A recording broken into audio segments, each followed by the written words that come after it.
Got it. We're being recorded. All right, Ignite. Welcome to Ignite. Let's move on, Nick. Next. So we do the lovely process of showing the buyers, and now we're ready to write offers. And hopefully one offer gets it done. But realistically, unless you're like Gurjeet, how many offers did it take? Only 2 offers, you got it accepted, Gurjeet? Yes, 2. Or they're 2 different clients? Yeah, 2 different clients. So 1 offer each? Oh.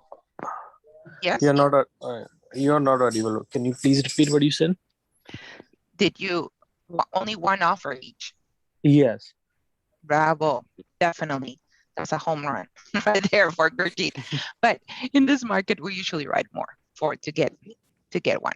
Right. Just because of the demand. So the right? first one is like basically I got it because that one is just like on the market like 35 days. So agent was willing to sell. It's easy for me to get that, right? Was it a condo? It's a condo, yes. Okay. Both are the townhouse and condo. Oh, good job. Good job. Really, congratulations. All right, let's go to the Thank you. next. So this is what we're going to do, the process, the offer process, how we prepare the offers, write the offer, present the offer, respond to the offer, and then we're going to recap. Next, Nick. I'm going to tell you the story of the purple no. Ooh. So to get to purple, I'm going to present you my client. Next. This is my client, Oreo. Oreo needed a house. He's adorable, isn't he? Who knows how important it is for us to be connected with the whole household. Pets are so important for our clients, right? And for us. So I'm presenting you Oreo. So it took us 4 offers to get to Purple Knoll. Purple Knoll is the street name of the house that my clients, we just closed on Friday. So let's go next, Nick. Okay, the offer process. Buyer makes an offer.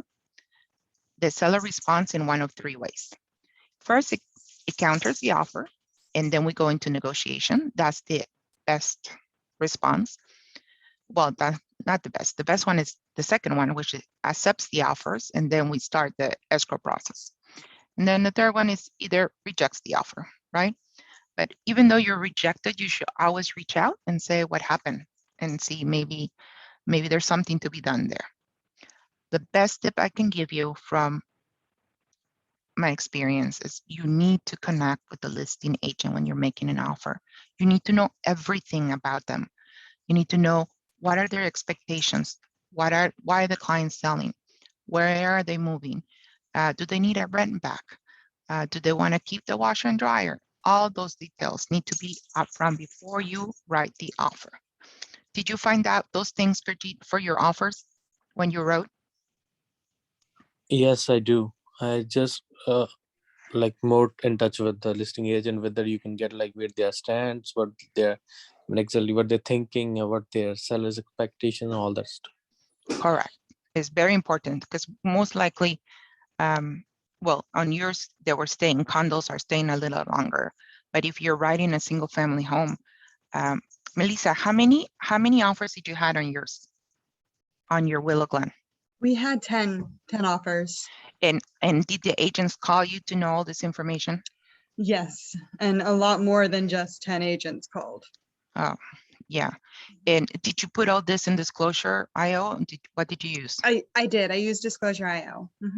And did you find out that did agents read before they call you, or they just call you?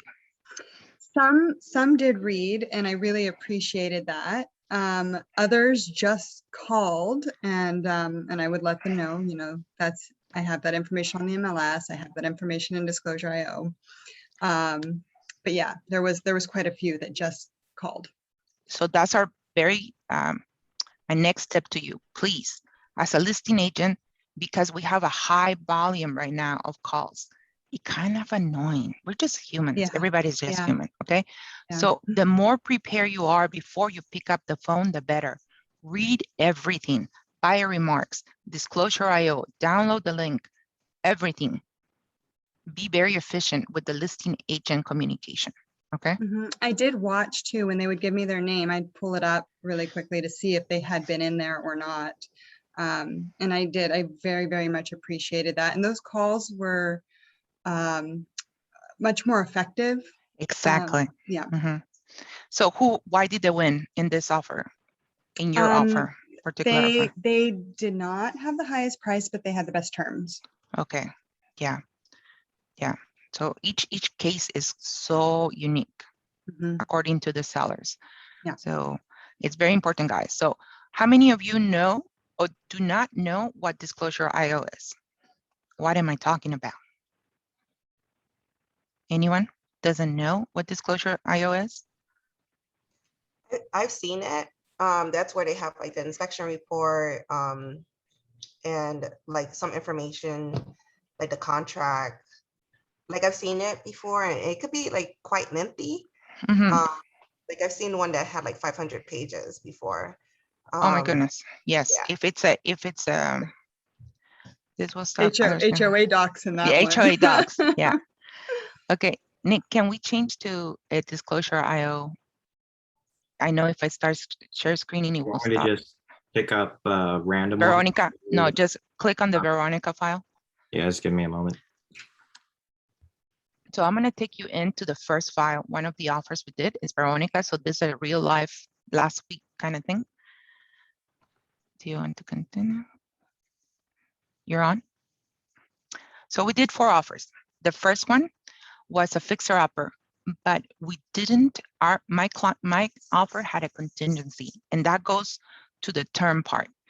So even though it was a clean offer, my clients had to sell their home. We were about 1 week away from closing, and we didn't get it because of that. Even though we had very close to the price, we still had a contingency.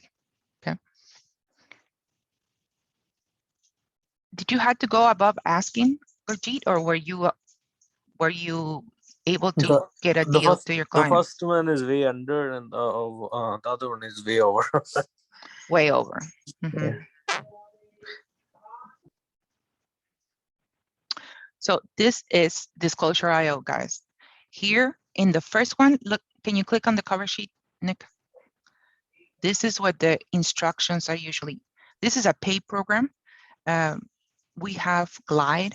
I haven't used Glide that much, but most of the agents are using disclosure IO, at least a lot of them, okay? The majority. And you can even make the offers here, which makes it absolutely super easy. Lupita, I was wondering if, so I didn't pay, I didn't go pro. I was wondering if, what extra do you get if you do pay? You can receive offers if you pay. I did receive offers. You did receive, and you didn't pay? Oh, then I have no answer. I thought that was it. Okay, I'm gonna look into it because I think it's very interesting. I think it actually has to do with tracking or something, analytics or yeah. Oh yeah, Okay. but you can still, if you log in, can you still see every time everybody opens up and all that? Yeah, I had to go archive because even after we closed, people were still pulling my disclosure package. Yes. So I went and archived it because I thought you don't need to see that anymore. Yeah, and you're gonna see it if you don't archive it, like, because I had not archived, like a year later, I could see who exactly was the seller was reading again the disclosure, like something happened. So it also tells you if they're not an agent, and it marks them as a lead. Yeah, correct. So I do like disclosure IO a lot. It's very functional for us as a business. But here you get all the disclosures, and you can email them to your client, and you see when your clients open the disclosures.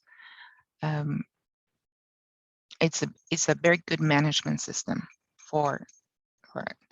But once you review, we're talking about making offers. So this package has to be reviewed in this market before you write the offer.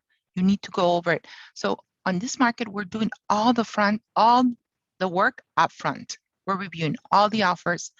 A lot of agents wants us to sign everything up front. And it is a lot of work, guys, but we need to do it.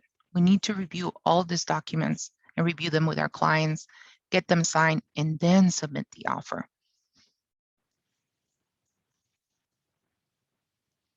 So in your checklist, Jackie, is the checklist there in the chat? Yes, all the materials are in the link. Everyone can just download whichever pieces they need to download. And if you want to just refer which one that is. Yeah, on page 4 on your checklist, please refer page 4 of the manual. So here we are going to have the price and terms, the seller disclosure. This is where we are, the seller disclosures, reviewing all this.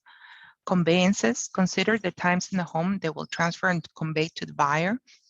The earnest money deposit. So for the earnest money deposit, used to be 3 days, guys. Now all the offers that we're writing is 1 business day, and it's a wire transfer. There's some people that want to write a check, and that's okay, but most of them are a wire transfer 1 day. How about yours, Melissa? How long did it take to get the earnest money deposit on yours? 24 hours. 24 hours. Less than. Mhm. How about you, Tabata? Are you receiving with 3 days? Or No, we're doing 1 day. If I'm receiving an offer, it's in 1 day. If I'm Mhm. writing an offer, it's in 1 day. Yeah. And also when we're going over what you're talking about, your disclosures, when we're reading, make sure that that seller reads the inspection reports so that they don't come back and say, hey, you know, because sometimes they expect that we are guiding, but they also be just as proactive in knowing exactly what's going on with that property. Because a lot of when I'm writing an offer, they want the cleanest, which means if I can waive the contingency on the inspection because I got just a bathroom hose leaking, which is the easy fix, we're going to waive the inspection. You know, foundation's good, termites, roof, those are the major things. So believe me, my client didn't read the inspection. She told me after, I'm like, what do you know, so I can't stress it enough. You have to read it, but make sure that they're reading it. And if they have any questions or you flag it, you know, that's important, Lupita. very important. Thank you, Tabata. Do you know, you guys, you can call the inspector if you have any questions. Even though you didn't pay for the inspection, you can call the inspector and ask questions. I don't know if you knew that, but you can do that. Especially because right now we don't have time to go do we don't have the opportunity to go do our own inspections. Like Tabata is saying, all our offers are being non-contingent on anything, okay, to get them accepted. So time for the seller acceptance in the checklist. Right now, whatever some take 24 hours, some take 48 hours. We know pretty fast when they're going to accept the offer. Financing terms, like I'm telling you, you need to be in communication from day 1, from when you're thinking of writing an offer with your loan agent. Your loan agent is the key, especially right now that we're writing non-contingent. You cannot tell your client to go non-contingent technically. They need to have, because they can lose their deposit, right? If this goes south, they're losing $30,000, guys, or more. So the one that has to give them the confidence they can do this is your mortgage broker, your lender. And you got to talk to the lender and ask them, can they do this? How strong are they? That's why a relationship with your lender is very important to make it happen. Okay. Did you go non-contingent? You did? 1 contingent, 1 non-contingent. 1 contingent, non-contingent. How about Melissa? Did you sell contingent? No contingency. Completely about- clean. How about yours, Tabitha? Contingencies? None. None. Yeah, that's our market, guys. Non-contingent. So then closing date. I just closed one we got in contract on Monday. We closed on Friday. This is the purple null story. Because it was a cash deal. Loans are closing. We are having a big time problem with backup with appraisers. So give yourself time. They're 2 weeks out appraisals, okay? So give yourself time. The closest we are closing with the loan is 21 days right now. Have you closed sooner, Tabitha? We've closed in 10 days, but that was a Wait. cash offer. Yeah, cash. Yeah, Yeah. no, with the Yeah. loan. On my, for Land Home who I use, they've actually bumped it, they've waived and they put the loan at 7 days because they knew this client and we were looking for a period of time. So they had already underwritten. So we had a 7-day. So it all depends on your lender. If your lender knows you and knows you as a consistent agent and Yeah. bringing in qualified buyers, they're going to, my lender can guarantee that this person's financially stable, and to win the offer, they're going to be a part of it. They'll even call whatever's necessary. But I've had a 7-day with Land Home Financial. All right. So that's very important. Then a home warranty. So usually the home warranty is negotiable. We ask for it in our offers. We ask for the seller because it's at 700, 500, depends on how big the house and if you have a pool, air conditioner and all that. I ask the seller to pay for it, but it's not a deal breaker. Okay. Did you have a home warranty, Melissa? Buyer paid. Buyer offered to pay. Buyer pay. How about yours, Tabitha? My sellers always pay, and I refer it to them like this. And I actually learned this from T&E Group. Mhm. It's kind of like when we buy something from Best Buy and something's wrong with it, they're going to come back at us. We have to go to the store. When the seller buys the home warranty, that's their protection if the appliances. So I learned something valuable from TE. So my sellers only pay for the, it's not a deal breaker, just like you said, but I Yeah. explain why they should, and it's just security for themselves. Yeah, and I'm gonna share something with you. Did you know the home warranty extends when you have the listing, and it's very cheap. It's like $1 a day, something like that, and it covers you while you're prepping the property. If something breaks, because something breaks always when you're about to go to the market, it repairs it. So I don't know if you knew that, but there's another tip. You can have a home warranty cover you during the listing period. That's awesome. I knew Mhm. I'd learn something from you. Thank you, Lupita. You're welcome. Okay, repairs. We're not asking for any repairs right now, guys. That's the truth. Unless you have a property has been there in the market for a long time. We're coming in clean, no repairs, not even breathe, just get me the house kind of thing. So in a normal market, yeah, we'll negotiate, but we're in a seller's market. We're not asking for anything. And in special clauses and contingencies, we have a lot of rent backs. We have been asking for, sorry, my phone is ringing. We have been asking for a lot of rent backs for 60 days. So we can do up to 60 days. Why 60 days?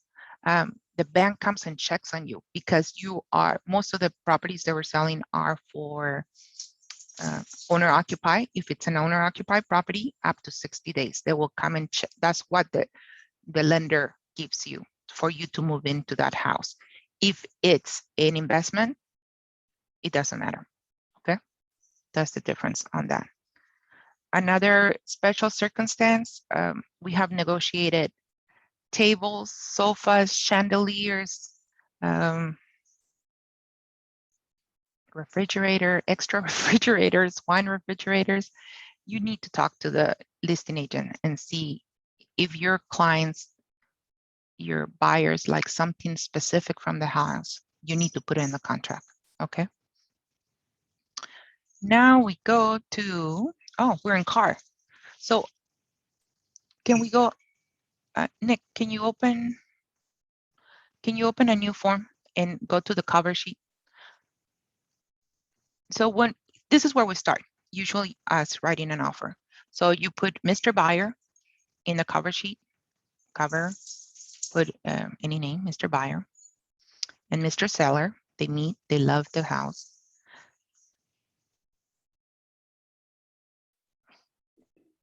And a lot of times as well, you can pull it from the MLS if you have MLS Connect. So you type in the MLS data right here and then pull all the information for the seller, for the listing agent, and then the APN and all of that auto populates on your cover sheet. Pull it up, Nick. Who is it? What is that MLS? Which one's that one? The one you were doing. Let's put up. This one is not valid anymore. Because it's not active. Yeah. Mhm. But if we had just a random one, we could pull it up. Does anybody have an MLS ID? Oh, Tabitha, what is your MLS ID? for yours. Let's write on Tabata's listing. Hold on, I gotta pull it. Hold on, give me a second. We're going live. This is hot and happening. So if you have not written an offer, this is how we start, okay? We put the MLS. You already review all the offers. You know the term. You talk to the lender. You're ready to go now, okay? You put the MLS. You're going to start with their names.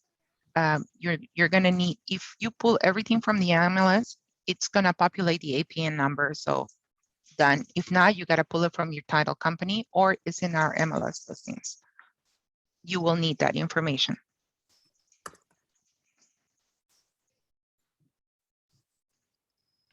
Lupita, I've used RPR Yes. to pull information. Also to just verify what comes up to make sure everything matches. Yeah. And A has a match. Yeah, and it's never not matched for me. Yeah. But I've always double checked because I'm I overanalyze things. Yeah. Yeah. RPR is a great tool, and that's how we do CMAs. Has everybody used RPR? Okay, I'm ready with my MLS. You ready, Nick? Sorry about that, guys. ML8 1864 ML8 818 64788. See if it works.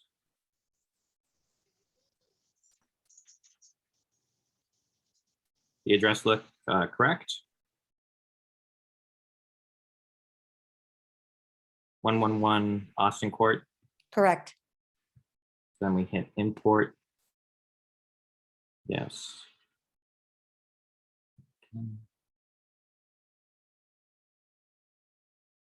So it pulls all the information here for us. And then we can just go over and change anything that we need to change, add anything that they missed, but it does have the APN number for us. And you want to double check anything when there's an autofill form, because you never know what it's going to pull in, but it pulls in their information, which is nice. We don't have to grab all of that. We do have to get it looks like it missed the listing license. So it has the office, but we need the listing of the agent. We can pull that from the MLS as well. Okay, guys. Disclosures, we can get the title information. Please fill in all the blanks. Repeat with me. I need to fill in all the blanks. I receive offers, they're half done. Please don't do it. All the information is there. The agent is providing us. Fill in all the broker license, all the brokers' addresses. You can pull it up. Their phone numbers, the escrow numbers. It just makes it a professional offer. Please don't leave any blanks. Okay? Go ahead, Nick. I gotta add some stuff. Go ahead, Tabitha. No, it makes it professional. Everybody knows who to call, where to contact, and it's just the way it's supposed to be.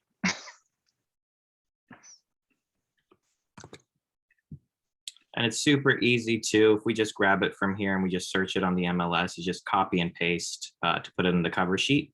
And this is going to save us hours of going in and actually doing the contract. If we have everything filled out on the cover sheet, it auto-populates on the contract, and then it makes DocuSign a lot faster too if you're signing electronically. All right. Tabitha, how much do you want us to make the offer for? 1.2? Yeah, go 1.2. Let's go big. Yes. 1.2. Let's make it for 1.2, Nick. Purchase price. And no, that's 12 million. Yeah. There we go. I haven't had my coffee. We're going to do a purchase date today. Deposit amount 3%, which is, come on guys, what's 3% of 1,200? Thomas, do you know how much it is? Aha, it's a math question. Are you ready? And we can always double check and cheat with our calculators. 36 grand. How much then? 36,000. Yeah, there you go. Good job.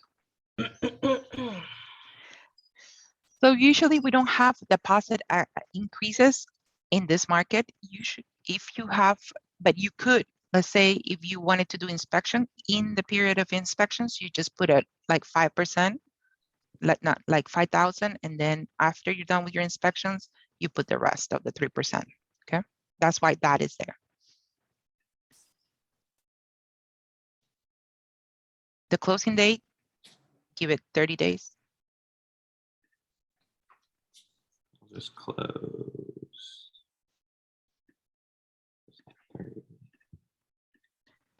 All right, we're coming to a very important thing, expiration of the offer. We have done a lot of preemptive offers. That, Nick, can you tell them about your preemptive and how we got it? Yeah, so my first offer that I did, it was in San Carlos, which is an extremely hot market, averages 300,000 over asking easily. And we found a property that my clients wanted on the first day it went live. We reviewed all the disclosures because we weren't able to get a showing for that one. So we just sat down, we spent an hour to go over absolutely everything. We went inside, we saw it, and then we decided to write a preemptive non-contingent. So we wrote the offer, we sent it to the agent, and then me and the agent were going back and forth until about 2 a.m. in the morning. And then we got it accepted at 6 a.m. the following day. But it was important for us to have a 24-hour period for our offer, because with the amount of interest, there is already on the first day 26 disclosure packets downloaded. And if we let it go to the offer date, we're going to get outbid. We'd lost out on a couple offers before just because the market's crazy over in San Carlos. So we wanted to make sure that we did a preemptive and sort of did a precision strike for the offer. So we gave them a 24-hour period and then we got it done. Mm-hmm. So that's this is where you put that, where your offer is going to expire, because by the contract it's 3 days. Okay. If you leave it by default. I don't know if the new contract is the same, because I haven't studied the new contract, but in this contract it's 3 days, okay, for them to respond. If not, the offer expires. Any questions on that one? Nick, so you gave 24-hour, or you didn't, you just stayed on top of your disclosures and didn't wait that any expiration, you just did your due diligence, did the research, and then provided the offer? Yeah, so we had a day before we wrote the offer because we wanted to see the property first. So I went through with my clients, we did set up a Zoom meeting and we went through absolutely everything on the disclosures. They already had all the inspections. So we knew everything there was to know about the property, and then they felt comfortable with waiving all contingencies for that one because they just wanted to wrap it up. And yeah, that's what we did. We gave them a 24-hour period, and we were going back and forth. There's some problems with the lenders, which we might talk about a little bit later on, why it's so important to have a good relationship with your lender and to use your lender rather than going with a lender you don't know. You can have miscommunication. The deal almost fell apart like 10 times. So I was up till 2 a.m. for that one to get it to stick together. But we were in contract the next day, and it's 6 months later from that one, and they've already gotten $220,000 in appreciation for their property. They just had it appraised for a refinance last month. They're very happy clients. Yeah, outstanding, Nick. Great job. I Yeah. have a question, Great Nick. job, Nick. Mhm. I Nick. always write, oh, go ahead. Sorry. Did Nick, for that offer, did you offer them asking price a little bit more? Like what made We it? went, I think it was listed at 1.6 and we ended up at 1.95 for that one with the preemptive. Oh, that was a good offer.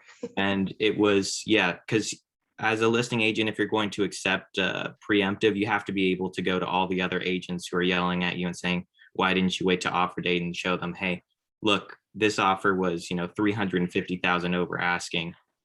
And that's why we took it, because they gave us 24 hours, and the sellers, we did our research. I connected with the listing agent. It was one of the top ones in San Carlos. The sellers had moved to Idaho, and they were actually shopping for houses when we presented the offer, which was really important for us because we wanted them to look at the houses in Idaho and think, what could I do with $2 million here? versus what I can do in the Bay Area. So we did our research, and yeah, we made it happen. That's great. Great strategy. What was your question, Melissa? I was just going to add that all the offers that I've written so far have been had an expiration of 24 hours. And my thought behind that was I didn't want the listing agent to have too much time to shop my offer. Correct. Yeah. Yes, in this market, you want a quick offer because they will shop around with your offer. Definitely. At least, yes, they will. So, but that brings us to something very important, guys. You need to, we got to be ethical, guys. Okay. Your word counts here. If you say you're going to wait until offer date, wait until offer date. If not, put in your description, preemptive seller. I think they're putting sellers accepts the right to have preemptive offers, Yeah, something like reserves that. the right. Yeah. Reserves. Please follow that because we're all in this business. We all want the house. Just respect what you say. Okay. Yeah, That's- anyone who, I did put that for my listing, seller reserves the right to accept preemptive offers. And anyone who did approach me with a preemptive, I made it very clear to them that I would be contacting everyone who pulled the disclosure package prior to accepting their offer, letting them know, since they were being so patient and waiting for the offer due date, I didn't feel it was right for them to lose out on the chance to compete.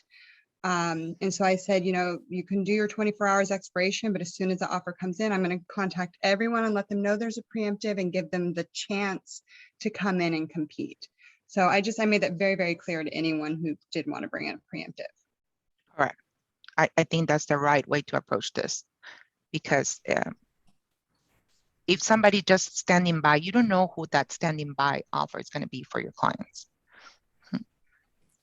Lupita, I have a question. Yes, Lynn. You had mentioned that if you don't put an expiration date, it's automatically 3 days. Does that automatically populate, or do you need? Yes. No, it's in the contract. It's part of it. Can you go to it, Nick? Yeah. Do we want to fill out this first, and then we can actually take a look at the contract? Let's finish. Yeah. Write things in. Yes. So let's move along. do offer date, expiration date, and that's good enough for now. That's good. We can put in here, I believe, how much we're going to put in for the. We'll just do it later. That's fine. So save.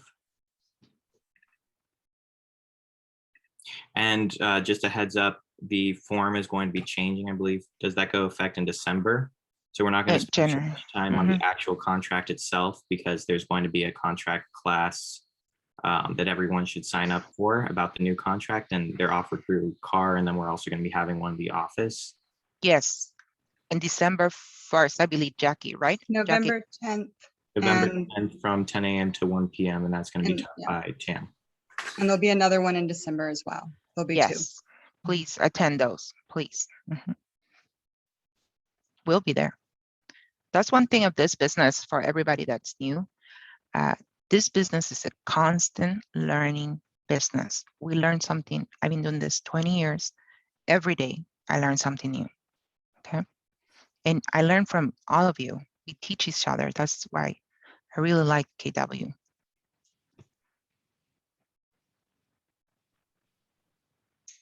Go ahead, Nick.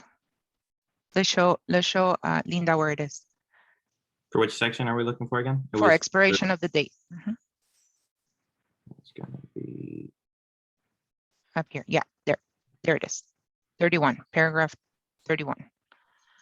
This offer shall be deemed revoked and the deposit, if any, shall be returned to the buyer unless this offer is signed by of the signed offer personally received by the buyer by. So you don't have to fill anything. Who is set to receive 5 p.m. the third day. See, if you don't write anything, it's 3 days.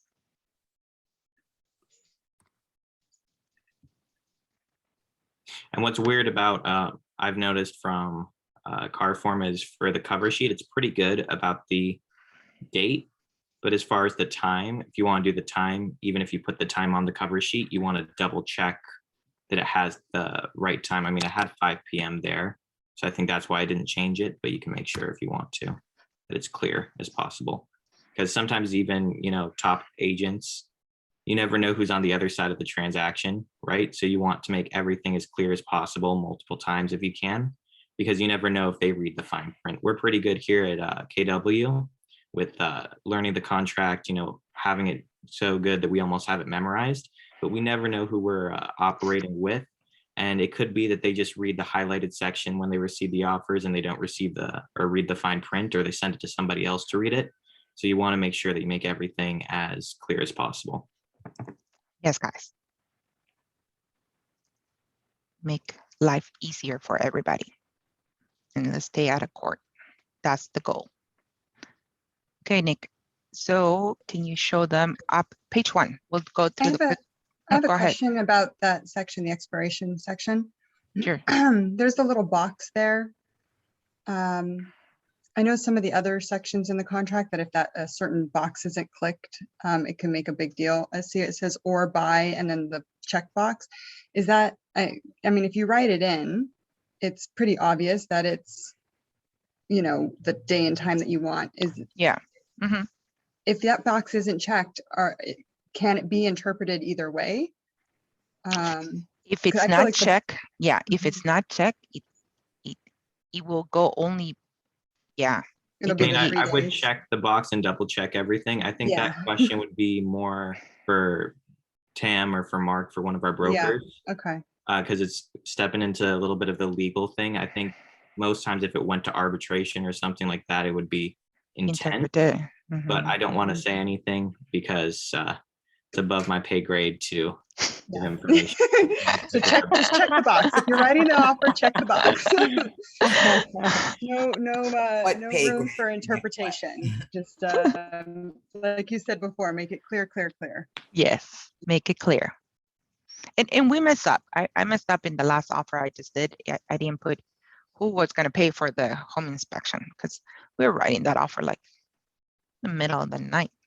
And so, but they were we negotiated afterwards and the sellers are going to pay. So we're okay. But be ready to pay for that if you miss it. Okay. It happens to everyone. So back up to page 1. We can skip the disclosures for Yeah. now. Okay. So the date that the offer is prepared and the date you're in contract is different, guys, right? You can be preparing an offer 1 week before. The day the contract is signed, that's the day of your contract, okay? Here you put your terms, the names, the date, the terms, and we're missing the close of escrow, Nick. There it is. You gotta click it. So it goes. Again, this is agency, very important. You gotta click KW, click the seller, KW, Tabata is representing the seller. Well, for this situation, Mhm. dual agency. If you're writing it, yes, because If I was Nick, writing it, because the broker would be KW. correct, correct. And we do a lot of business inside. Your best network is us inside, guys. We have closed a lot of deals inside. Just network.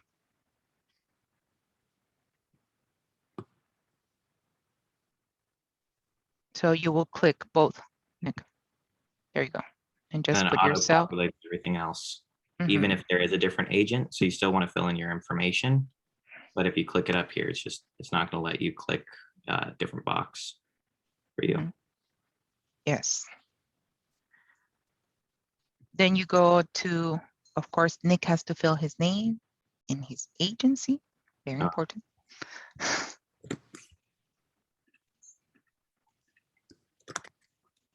Because we want to get paid. We work very hard, guys.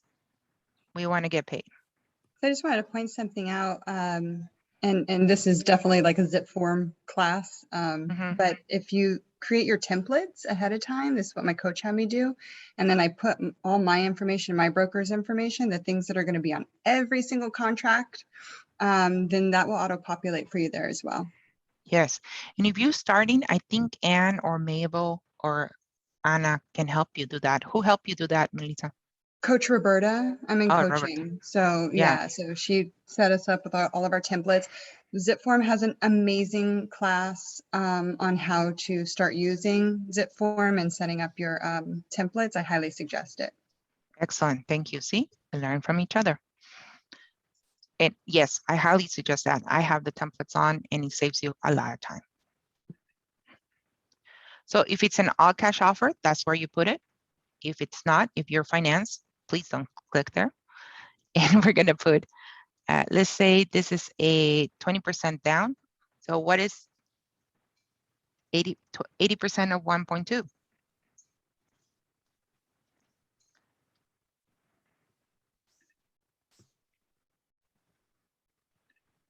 It's 960. Oh, you can do it there. There you go. Nick's doing it there. What was it? 960.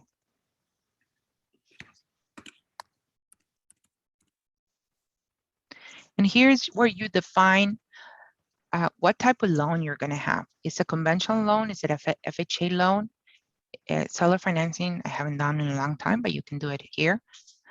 But the terms are very important because this is how you can walk out of a contract. You got to say, if right now I receive an offer with a 2% adjustable rate, I'm not going to accept it because I know the rates are higher than that. So that's not a doable offer. Mhm. So you need to know the parameter where your interest rate is going to be at. Okay. And how many points? If it's a hard money loan, it could be up to 3 points. If it's just a normal, I usually put 1 point.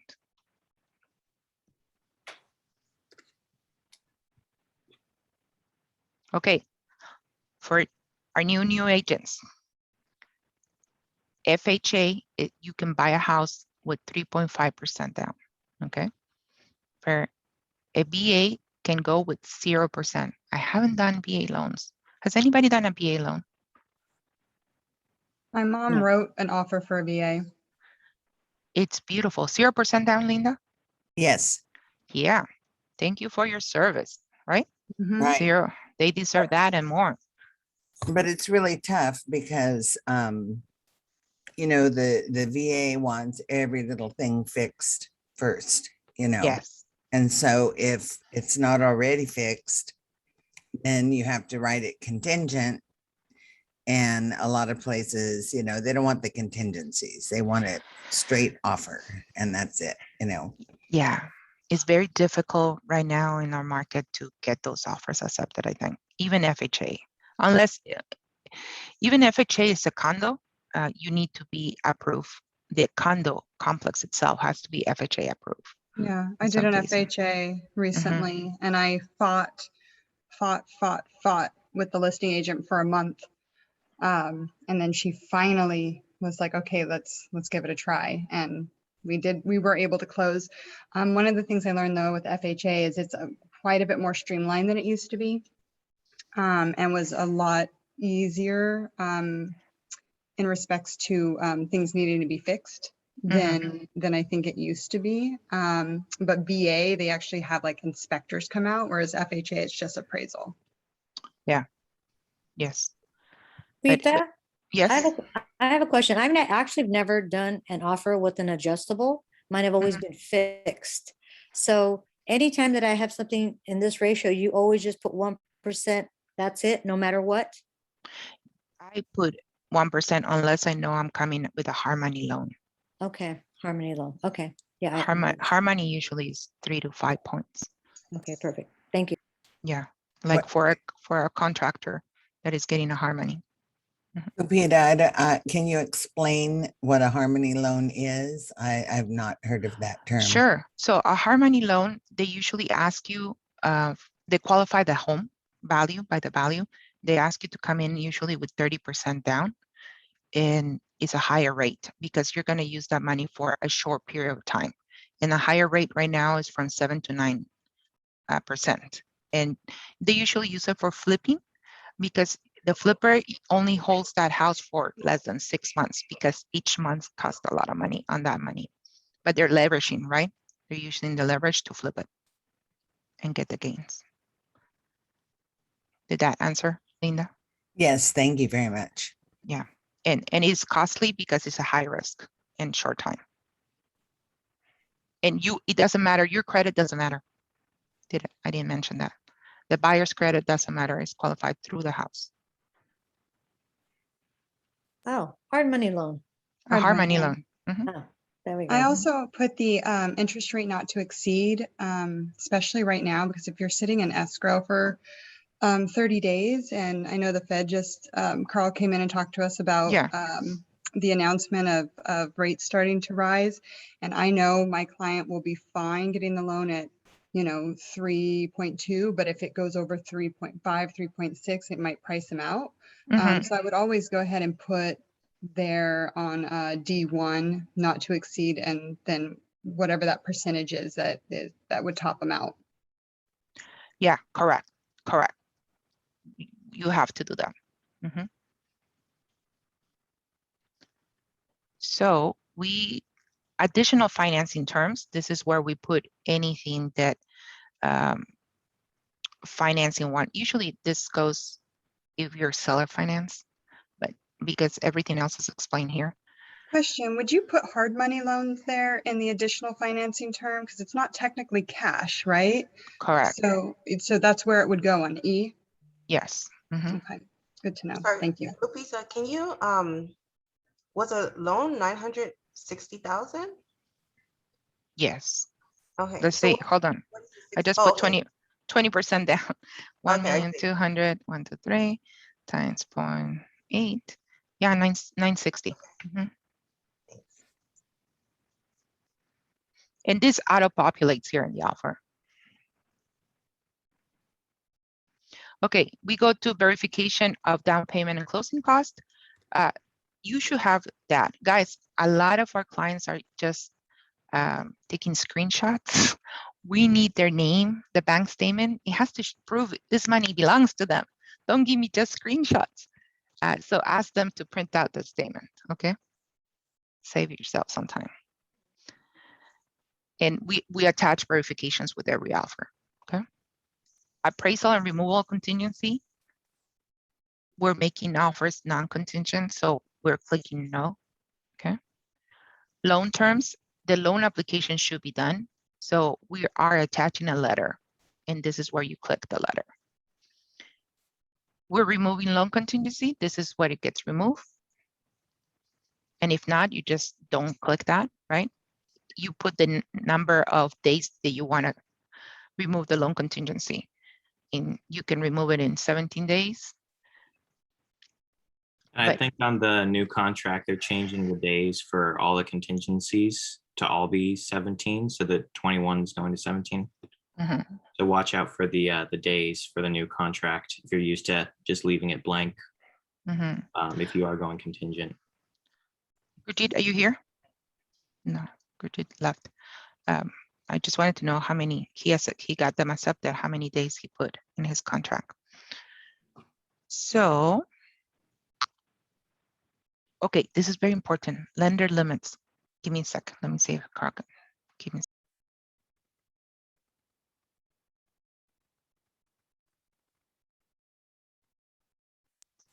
One moment. We'll go back to this one. He's coming in. And here is where we put the conditions, right? If this, what type of offer is this? Like mine that had a contingency to sell the house, this is where I put it. If it's a probate, if it's in a trust, if I never done something, if it's a short sale, here's where you put those extra addendums.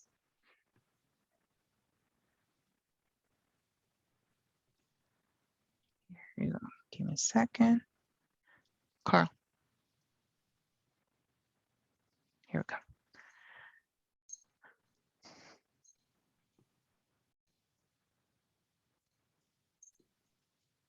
the natural hazard disclosure statement usually is already paid by the seller. So you just check the disclosures and put it accordingly. And I asked them to have the tax because a lot of the clients, they're so excited to buy it and they forget there's a supplemental tax coming. So I work it out for them right there. Expect this for next year, okay? Don't forget that because you're gonna get that phone call like, Lupita, I got a bill for $9,000. What do I do? That's a supplemental tax, okay?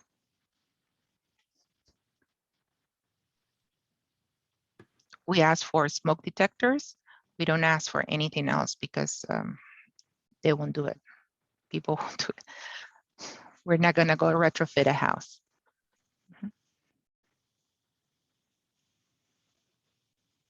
Then escrow and title. Prelim is usually already open, so we just put the information. Who are you doing your title with, Tabitha? This one's a Orange Coast title.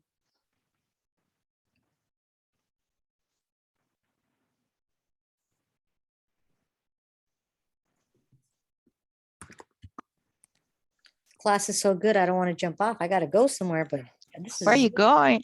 I have an appointment, but you guys, this is really great. Thank you. I wish I had Thank this you, when I Tab. was a new agent, because this would have helped me with a lot of the errors that I made in Yes. my young career. So thank you. Yes. Thank you both. You're welcome. So Carl, can you tell them about buyer credits? Buyer credits. So buyer credits, you got to make sure that it does not exceed your closing costs. So there could be contribution from seller side, from you as a buyer agent. So from all these, you should not exceed the total closing cost, because if it's there's overage. If what the lender will try to do if there's overage, if it's less than $2,000, they'll try to pay it toward the principal on the next after the loan closes, but there's only so much limitation they could do that. So if it goes up over too much, then what happens is the buyer will lose the credit. So that's very important. So some buyers say, oh, I got $20,000 credit, and then it turns out, well, you only got $15,000 of closing costs, and when they lose that money, then they go, where did the money go? Where I'm supposed to receive that money? So that's very important. So you always have to check with your lender. What is the total closing cost, and make sure not to exceed it. Also, can you tell them what happened with last minute negotiations and credits? So what happens is whenever there's negotiation, like credit back, etc., it has to be factored. Well, it has to be, I guess, documented. So what one of the things that needs to be done is the appraisal.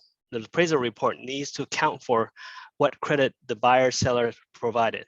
So if you're last minute, you're giving $5,000 credit and you don't want to close, you thought you're just going to write an addendum and close it. That does not work. Then they have to send it to appraiser, have to request a revision, and then when it comes back, and then that could go back to closing.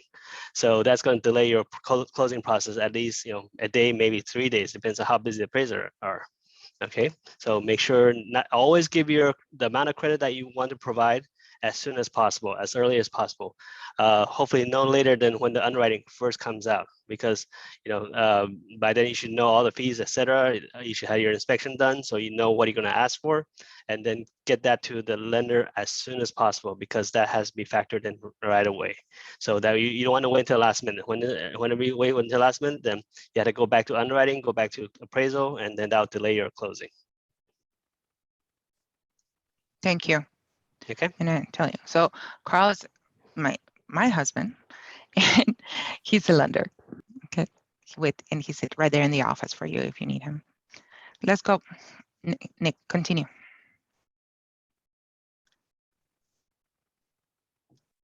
We're in who pays what. All right, here's the quiz. In San Jose, who pays what? Who can tell me who pays what?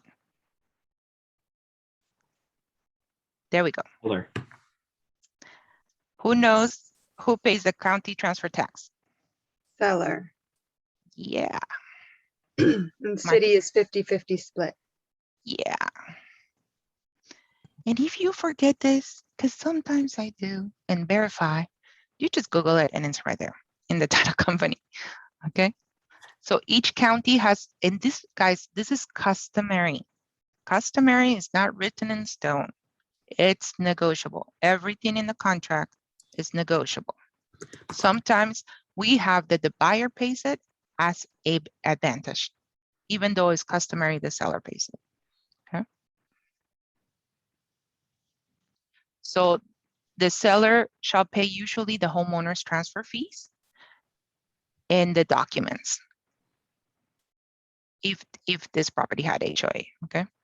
I know Tabatas is a single family home, so none of this.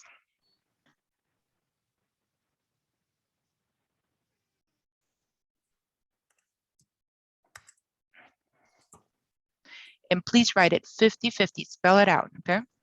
50-50 split, buyer to pay 50, then to 50. And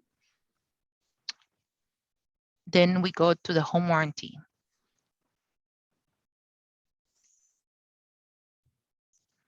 I'm just gonna put a PDF in the chat for who pays what. Oh, okay. You can grab. You guys have any questions up to now? Because we have done the bulk of the offer. This is it. We're just gonna go through the end.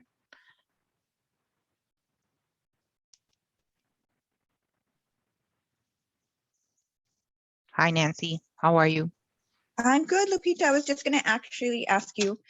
So if you have, let's say on the buyer side, if you're listing a home and it was a 24-hour wire transfer and it was on a Friday and they didn't do it, then what happens? Because then they have the weekend to change their mind. Then you send out a notice to perform. The notice to perform, okay. You send out a notice of, and we're gonna go through that. Yeah, send out a notice of perform. If it's the weekend. And technically, if they don't end up, yeah, but technically on Monday, if they don't turn in the deposit and they get cold feet, can you really go after them? No, technically yes, but no. Just sign the cancellation and sell it to another person because they got cold feet. Okay. Yeah, but run it by Mark and Tam before. But yeah, practically in this market, yeah. Okay. And then I had another because there's question. nothing to dispute, right, Nancy? What are you going to get from them? They didn't put the money in. Right. No, that's accurate. It's bad for the seller, right? Because they were expecting something and it doesn't flow through, especially if they accept the listing. Yes. So Correct. that's all. No, and it is, come on, if you were listing something at 1.5 and the bidding win was, they bid 2 million and they got cold feet, yeah, you lost potentially 500,000, right? So yes, that's why I'm saying, technically, if you can sell again for 2 million, move on. But if it's not, definitely talk to Tam and Mark. Okay. Thank you. Go ahead, Nick. You need to go over the rest of the terms for who pays what? Or should we just go section? Yeah. Seller pays the HOA preparing documents. The seller usually does. If an HOA, we don't have an HOA. We don't have an HOA, so nothing of that, nothing else, Nick. Unless there's something special with the property, then you determine who pays for those transfers. Then on the up, Nick, there. The home warranty, who pays that? We usually put it for the seller to pay it. And you determine which company you want to use and find the price. For a single family home, it's in the 500s in the Old Republic. And what do you want to clear? And if you don't want it, you can click there on the waive. The buyer doesn't want it, okay? These are the items that are included on the property. Please read the listing description and verify with the listing agent. And then click stove, refrigerator, what stays, washer and dryer are the most common ones. If the property has lease solar, guys, you need the contract ahead of schedule, right, Carl? That affects the loan. Yes, so solar usually has a lien, and there's a transfer process that needs to take place. So if it's leased, the lease needs to be transferred. There's a lien, needs to be subordinated. And there's a power purchase also transfer. So that also needs to happen. So there are a lot of documentation. It comes from the seller side. So make sure your seller, if you have on the listing side, that you have those things prepared ahead of time, not to be looking for them last minute, because that's usually a lot of solar are owned by or held by Tesla. And Tesla, because there's so many volume of transferring and moving things, there always delay. So that's going to cause issues. So make sure have your sellers, or if your buyer side, make sure the sellers start working on it. Make sure they start working on the transfer, getting all the paperwork, or else it's going to slow down the loan process. Thank you. So that's items excluded for the sale, very important. Make sure when you walk the property with your clients and they see the beautiful TV, they don't assume the bracket's going to stay there. Okay. Let me add one more thing. If you have solar, make sure to let your lenders know, because there are some products that does not accept solar. So just make sure to let them know there's solar. Your lender know that there's a solar panel on the premise. All right. So in this contract, it says the brackets attached to the walls, floors, or ceilings for such component furniture item shall remain in the property or will be removed and the holes repaired. Very important. A lot of people think it's assumed the bracket's going to stay there, and it's not. Okay, so clarify that with those. Closing and possession, if your client intends to live in the property or not, you got to mark it right there. And when you're gonna receive the possession of the offer. If you're gonna do a seller rent back, like we did, can you click in C, Nick? Can I go back a little bit? Sure. Go. So whenever you guys add personal items to the contract, underwriter has issues with those because they're trying to evaluate the property of the real estate, not the personal property. And so oftentimes they because if you put there as value, what they have to do is go back and they have to appraise everything in that list. So if you say the TV has value, then the appraisers are going to say, well, how much is it worth? What part of the purchase price it is. So what we end up doing is we always on the underwriting side, we just ask the realtors to put that even though those lists are in the contract, let's say there's a TV amount. I just have a case specific for that. The TV amount is part of the items to be transferred. But what we ask is the seller side to say, or addendum to say, the TV amount has no value and is not part of the purchase price. So that way we avoid the process of having to appraise the individual items and delay the process. And that's no fun. Nobody wants to go appraise the individual item. How much is the TV worth and how much is the base worth and how much is the furniture worth, right? So that's what we do to work around the situation. So just be aware of that, okay? And these are the real deal class, okay? Because these are real deals that we're dealing with. Okay, on the possession, Nick, no, let's go back. Let's pretend it's a rent back. Which one? So what section are we on? Closing In possession? section 9, keep on going down. Okay. There, click on so we have two types of rent back, okay? If it's less than 30 days, it's considered, click on it, Nick, so we show them. Which one? In the first one, There. So that generates a form called SIP, which is they don't become your tenant. They're just gonna stay there if it's less than 30 days. If it's more than 30 days, it becomes a tenancy. Very important, okay? So usually I try to, if I happen to have a rent back, not to be more than 30 days, but if they have to, then we use the other one, okay? Any questions on that one? Let's show them the form. Nick, click on the SIP first, and it will auto-generate it. Let's go back to the documents. There it is, seller to remain in possession, there. So it just generates this form. See, it's one page. Is the terms, go down, go down, go down. It's one page, simple, easy. Let's go back, Nick, and click on the other one. And let's see the difference. Lupita, Mhm. what about house insurance once the new buyer owns it and then they're staying in the house? What if there was a fire or something? That is covered by the owner's insurance. So you will ask them to have a liability insurance, but the home insurance should cover that. Okay, The thank new you. owners, yeah, very important. Yeah, thank you. Thank you, Pearl, for that question. So it becomes a residential lease after sale. This one, Nick. Yeah. So you become a tenant now. The seller becomes a tenant and it's a whole go down, down, down, down. It becomes more complicated, okay?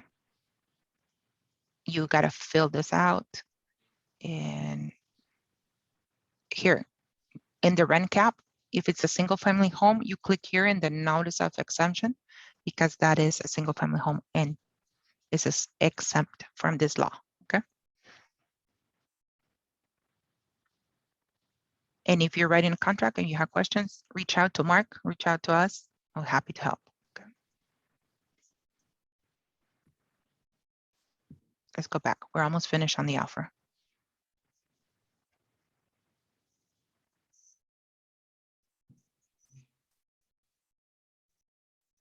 So once you've written a couple of offers, this should go fast. But the first ones, be very diligent because you are writing a contract. Okay. Tenant occupy. If the property is tenant occupy, you mark there. The tenant remains in possession and you are assuming all the terms of the tenant. Okay. Right now with COVID, be very careful. Then we have condition of the property and how many days.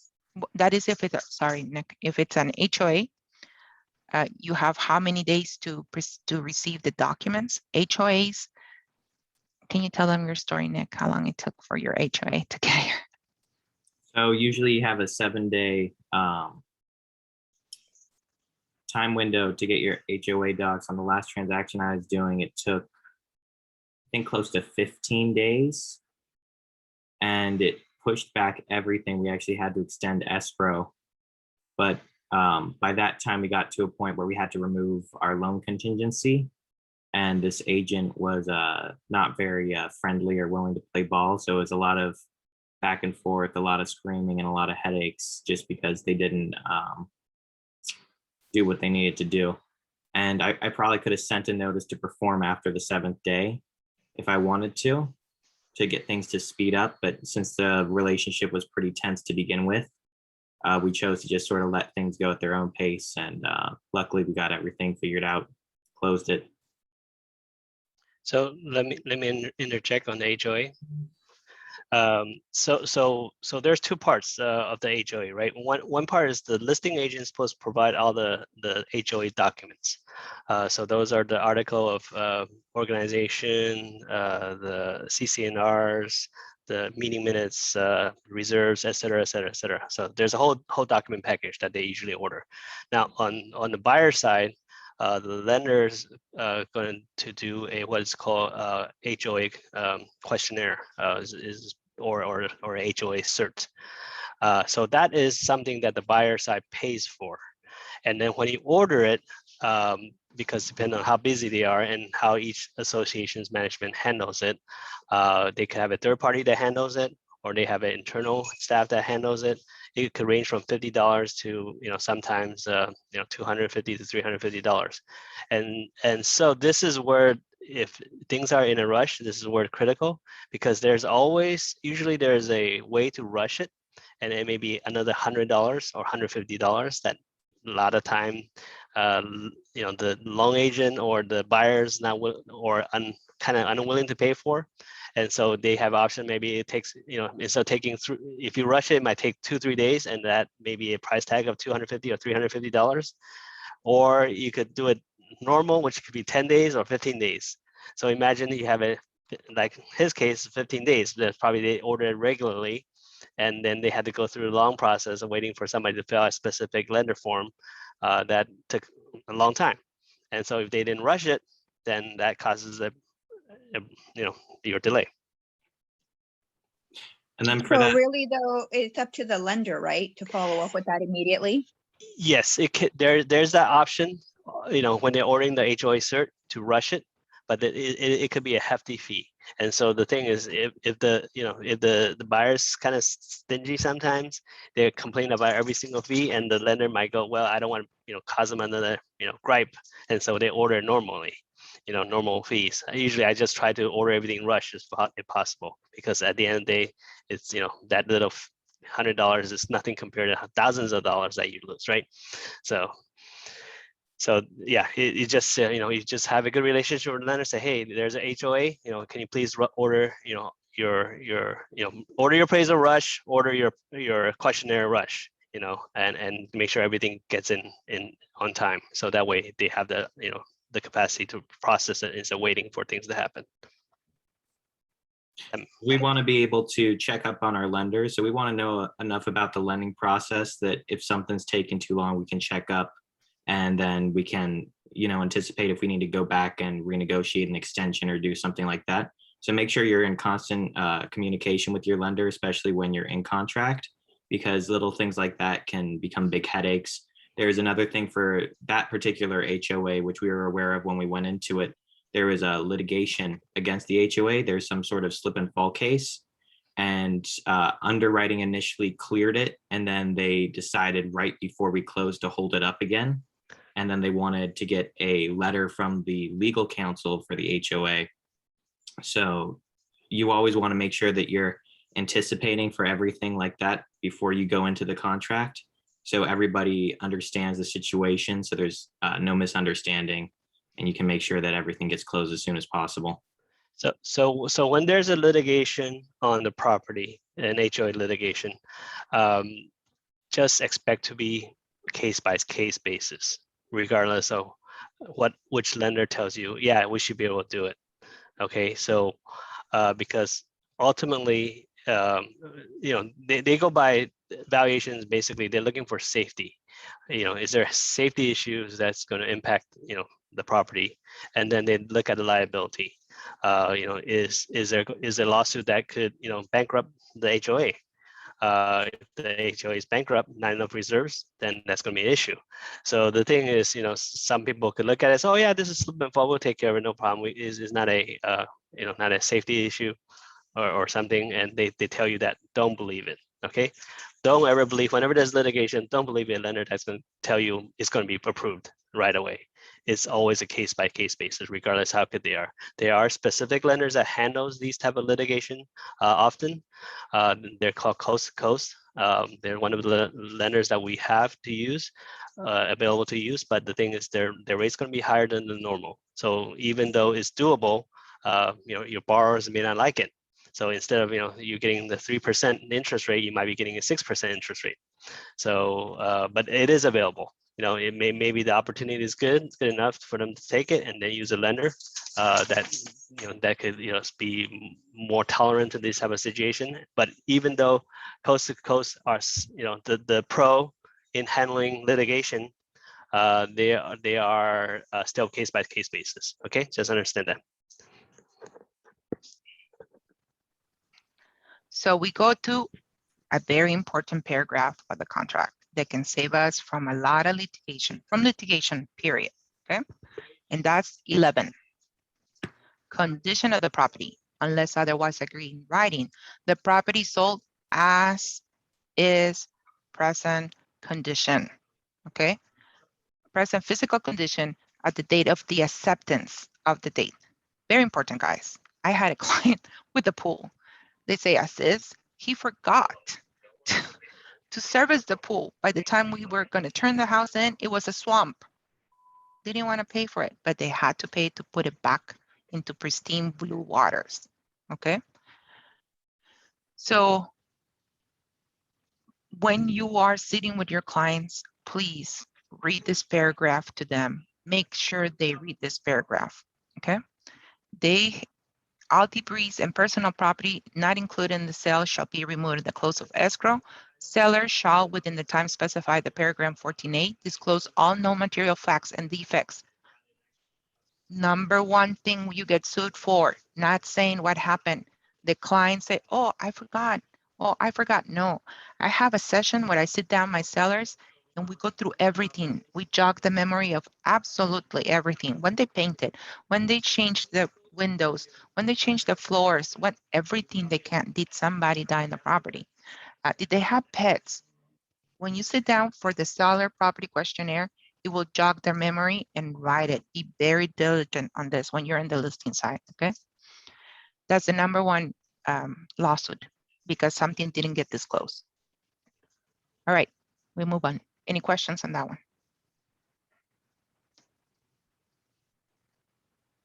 All right, we move on. Title investing, you get it from your title company and you send it to them. You don't tell your clients how to take title, okay? Here's the property inspection periods.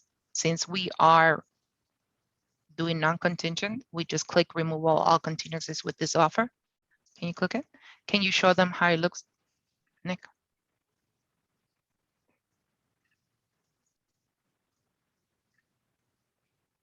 So this is very important. Contingencies are removed actively, not by the time period. If you put 15 days and on day 16, it doesn't remove automatically. It's an active, they have to be signed, okay? And that's where it removes all the contingencies.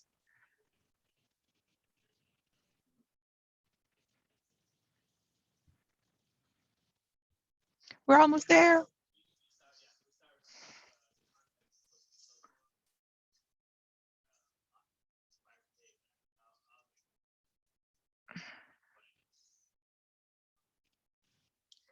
We are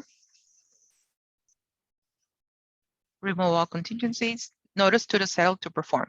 So when you, like you were talking, Nancy, here's where you can put, it's 2 days usually a notice to perform. You can put 1 day. You can change that right there. Okay? I usually just stay with the 2 days. Communication is super important with the agent. And in our time, I think in 20 years, I probably one time I had to send a notice to perform.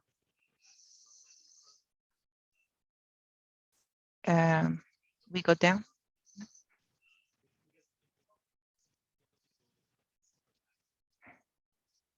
Final verification of the property 5 days before.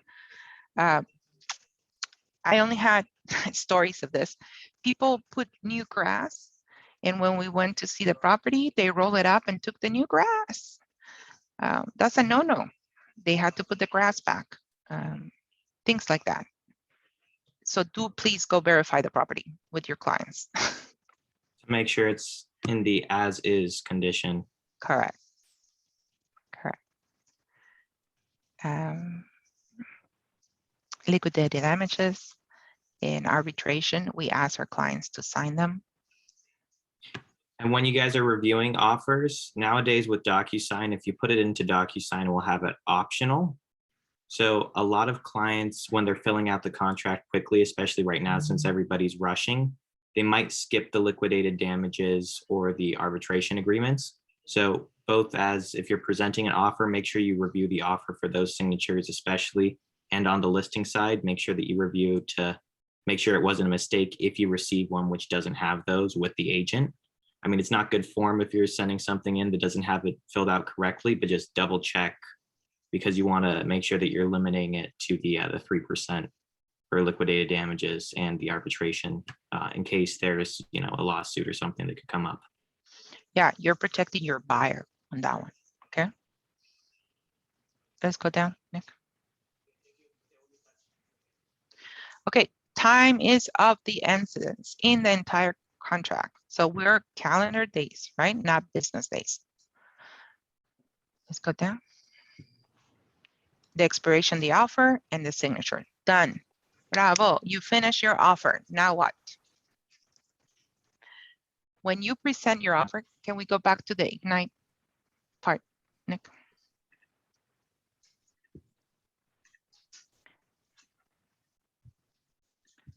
Right now, because we're competing with multiple offers, we need to be very diligent to follow the instructions of what the listing agent says. If the listing agent asks you to present only in Disclosure IO, please only send it through Disclosure IO. Do not email it to them. If they want an email, confirm receipt when you email the offer.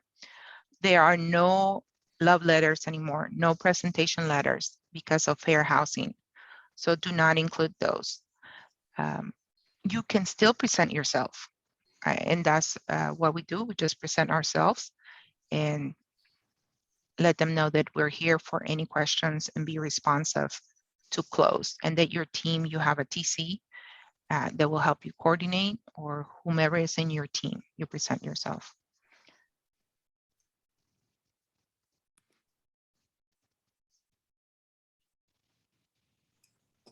Any question? Linda, how did you get your last one under contract?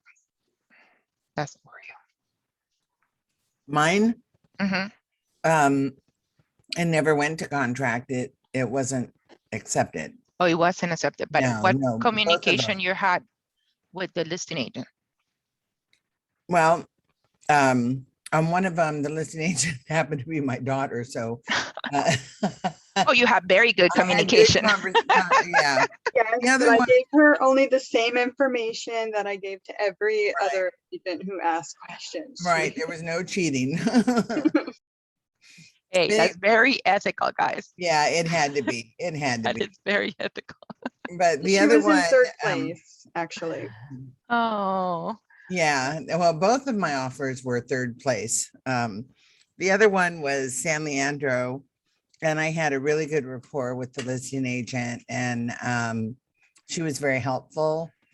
In fact, not long ago, I got a call from her saying that she had another property that she thought my buyer would be interested in, and she was giving me first right of refusal before it Yeah. ever went to market.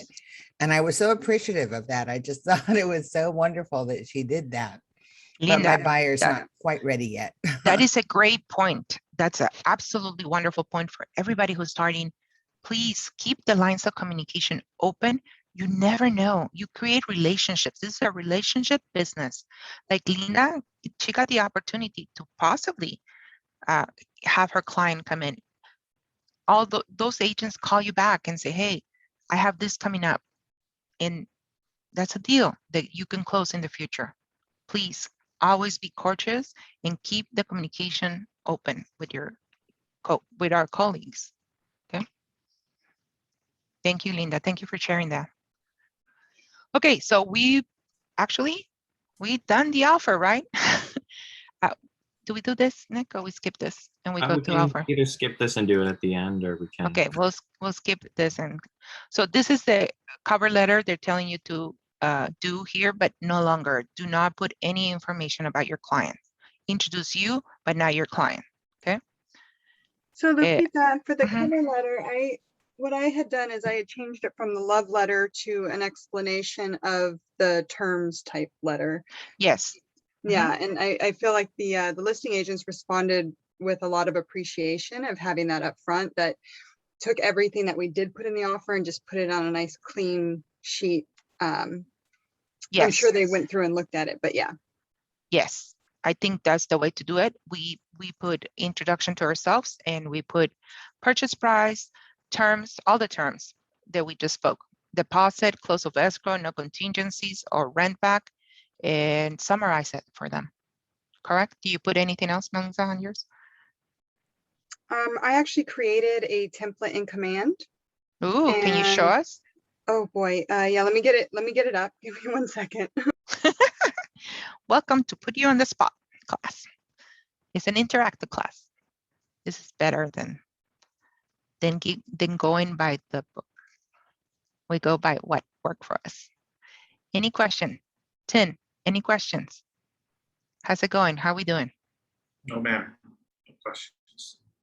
Oh, something that helped me out on one of my offers, actually, I worked with Carl to go through all the finances, especially if you're doing a big offer and there's multiple bank accounts. Because if you're a listing agent and you have to track down all the proof of funds and you're like, okay, do they have the money to cover it for this situation, especially if appraisals are coming in low because the property values are just skyrocketing right now, and you have to be prepared for maybe the contingency. If you're going on contingent for the appraisal coming in a little bit lower because the market hasn't caught up there. What helped me with the offer was we put all of their assets that we had for them. We added everything up. We had the purchase price. We had, if the appraisal came in this much lower, they would still be able to cover it, just so they would be sure that they were qualified and able to perform. Because that's really what you want to take to your sellers. You want to say, this is a sure deal. You know, they're going to perform. I'm sure this agent, you know, is up to it. They were on top of the offer when they presented it. They have all this, and this. They have all the terms we want. It's a done deal if we go with them. It makes it a lot easier for the seller to say, okay, I'm ready to sign and to accept it. Jackie, can Melissa share? Let me stop mine for a second. I'm Jackie? sorry, what was that? Can Melissa share screen? Yeah, both of you guys are still co-hosts. It's not allowing me to, it's saying disabled. Only the host can share. Oh, you're saying Melissa needs to share. Okay, yeah. Yeah. Thank you, Go ahead and try to Jackie. do it now. You're fine. You're good now. All right, great. Okay, so here is the first page that they'll see when I submit my offer. Oh, So it has, you know, the address, the listing agent, my information, and of course our office information. Page 2 goes into the summary. So I have the address here at the top, the purchase price, the EMD, down payment, close of escrow. Yes, the proof of funds are included. I also put the lender's information here because I want the listing agent to feel comfortable to call and verify what's going on with the loan. The home warranty, who the home warranty is, what the contingency are, and when the offer is going to expire. And then the third page is everything that is included with the package. So, you know, the financials, the pre-approval, the proof of funds, everything, all the disclosures that come with the offer, and then anything else. So, you know, trust advisory or probate or any other things that go along with this. Yeah, and I just is this one interactive, Melissa? Interactive. So I created the template, and so when I have an offer, I just come in and just like this usually stays. This is the only one, you know. Oh, so here. you're just mentioning them. Okay, perfect. Yeah, this page here is the one that gets edited. So I come and change the address. Melissa, when you send that offer, all the summary and everything with all those disclosures, do they are they linked to the hyperlink? This is just a PDF that goes along with all the disclosures that I download and have everything signed, and that was just really clean up front. And yeah, I feel like the presentation for me, I'm a little bit of an overachiever, but I want them to know the amount of work and care I put into each deal, and that they know that if they're going to have to deal with me for the next 30 days, that that I'm taking the extra mile. that's very good because it tells you what type of agent you are. Like when you're in the listing side, it makes a big difference because you don't want to be stuck on an escrow with somebody who doesn't know what they're doing. That's for sure. Right. So when I created, the first one, when I first created, I just put, you know, listing agent name, their DRE. So all of this is super easy to just come and change. Takes me maybe 5 minutes, 3 minutes. Yeah, that's very professional. Thank you. And but what I mean, you guys, you're starting, it doesn't have to be like that. You have the support of everybody in KWNS. Melissa, can they reach out for you for this? Yeah, I just made this. The command now has like a walkthrough in design, little red thing that pops up and tells you what each little thing does. And then also on YouTube, there's a lot of great tutorials. I just made the first page and then copied the same page 3 times and just made some adjustments to where the boxes were. Yeah, that's beautiful and very professional. Thank you. Thank you for sharing. So there you go. Follow We can Melissa's. always reach out to Locke as well if we need anything with graphic design. If we're not, all up to Melissa's standards with being able to figure out designs, we can have answers on kw.answers and then also reach out to Locke. And I'm sure he could do a template if you guys need that as well. Yes, Yeah. yes. Yeah. Congratulations, Melissa. It It took looks me pretty out- good. It took me hours to create that. I mean, I did other things first, but that's how I learned design, was by playing with it, by doing these creations that weren't necessary. But then once they are created, I have them. Yeah, wonderful. Really good. All right, so we created the offer. Now we're presenting it. You use Melissa's template, put it in. Let's go to the next one, Nick. We're not doing the role play by offer objections. Let's present the offer. Notify the listing agent of an incoming offer, especially if you have multiple offer situation. You don't want your offer to get lost, okay? Call them and have them confirm that they did receive and saw your offer, okay? Send the offer to the agent the way he told you or she told you to present it on the deadline and create the offer and command. Nick is going to go over that shortly. Consult with your buyer when the seller responds. Okay, let's go to the next one, Nick. Next. So let's say, I don't know why command put this like this, but now it's reversing the roles. Now we're receiving the offers, okay? When you present to the seller and you receive the offer, you gather all the information and we use a card form. Nick, can you jump to the card form? Sorry, the multiple offer card form. I can So- jump to that. Also, we can do the command one has an option for that now too. Oh, The go for create it. Offer, so we can do Go it. for it. Yeah. I believe. So it's very important. The seller is usually going to ask you personal information about the seller, about the offers coming in. And it's better not to because of the fair housing rules. We just put it in a spreadsheet for them. And we tell them which offer number 1, offer number 2, offer number 3, and number 4, and the terms, the money, and let them choose based on that. Please, if you're the listing agent, only, okay, let me tell you how we do it. I just had the situation in one of the houses. There were 17 offers and she counted the 17 of them. Don't do that, please. It's a lot of work. You just put 17 to work. Just pick the top 3. Pick your top 3 offers. And if you're going to counter the top 3. I think be the most efficient that you can on that. Those are my experience. Please do that. Jump, Nick, jump to where you have to go. For the command thing? Yeah. Okay, so now we're going to be using our technology. So give me a second to escape this presentation. Let's see. So command has a feature where we can, in our opportunities, add offers. For those of you who aren't familiar with opportunities, it's the little handshake. And that helps KW's AI sort of learn about our strengths with along the process, so they can give us training that's more tailored to us.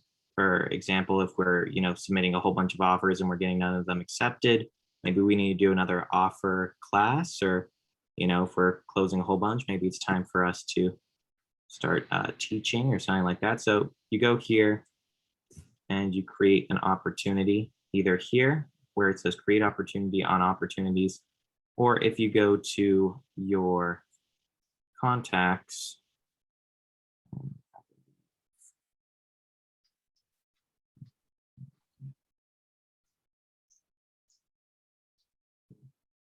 you click on the actual contact, it will pop up. Let's see if I can grab one I made for today.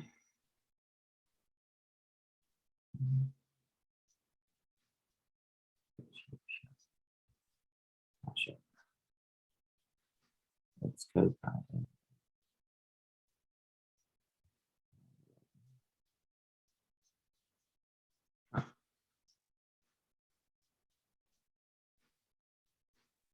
So command's great, guys, but sometimes it does take some getting used to. And sometimes you need to play around with it a little bit to learn all of the ins and outs. Even I am still working on it and learning all of the features. So, you know, if you feel like you don't know what you're doing, I advise everybody just get on there, spend, 30 minutes a day or something, and just go ahead and play around with it a bit. You're going to learn more than you knew 30 minutes ago every single time. So if you click on the actual contact's name, you can pull it up and you can click on opportunities. And then from here, you can click on creating a new opportunity. Here, create a new opportunity, or if you have an existing one, go ahead and you click that. So I'm going to show you guys what the listing one looks like. So it pulls you into the details section here. You have your documents. If you have a TC, they'll upload the documents for you on your command. If you don't, you have to figure out which ones to put in yourself. Here on offers and commissions, you can click add new offer. Call this offer 1. Then it brings us to this section right here where it has the offer date, the close date. You want the parties. You want the agents. Here you can put in the terms, so we'll do sale price.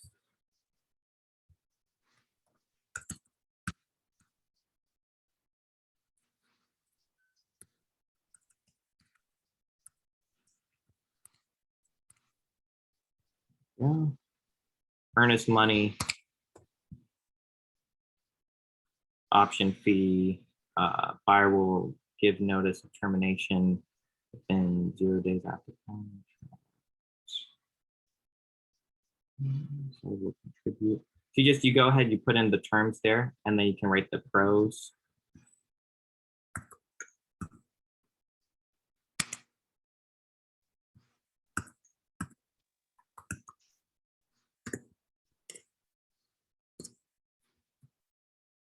That's so strong. And then you save it. And then right here, you have one offer. Now, when you have an offer, you can either accept it or reject it. This doesn't send an email out to the listing agent, so far as I can tell from when I've played around with it. It's just for your internal system on which offers are getting accepted and which ones are getting rejected. As well, if you're doing it on the buyer side, if you write a lot of offers and they're all getting rejected, it's just a way for you to keep track of everything.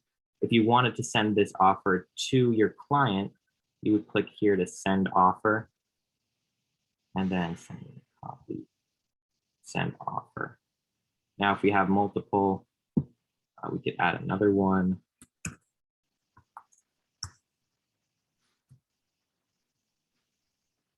I'm just going to go quickly through this.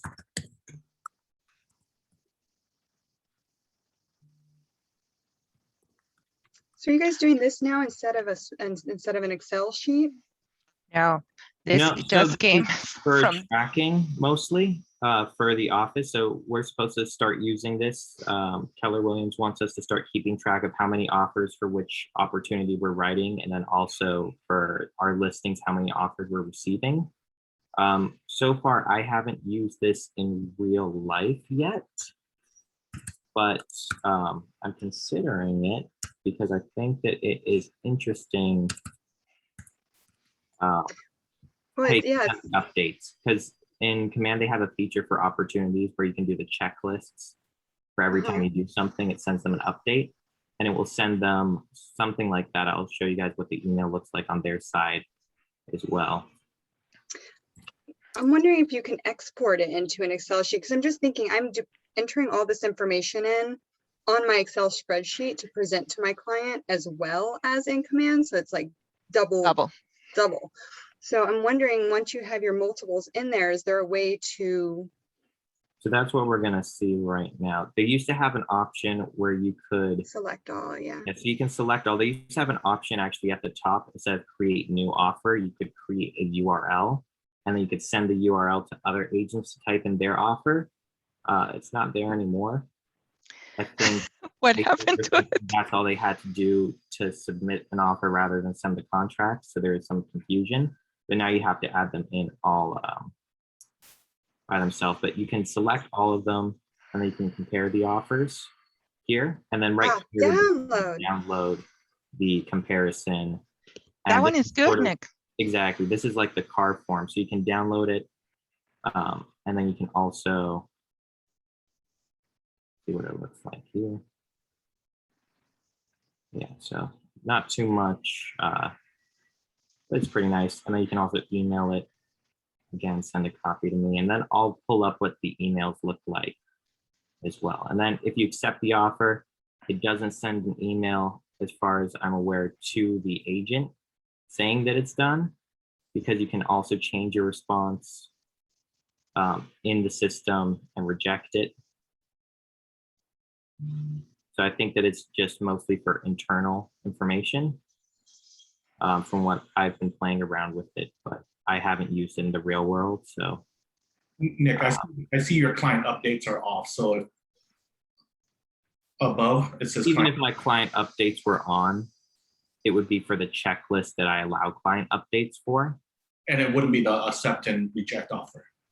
So again, we can check that a little bit more. If I accept the offer, reject the offer, it sends the email for the specific offer. And for client updates, you have to choose what you want to send to the client for the updates. So when you turn on the updates, you can customize, okay, for this checklist, I want them to be updated for this, this, this, but not for this, this, and this. So that's a little bit more advanced with what you're customizing for. And it's probably going to go a little bit beyond what we're going to be discussing right now as far as the offers, but we can go a little bit more in depth on that another time if you want to reach out for how to get the client updates specified for individual actions.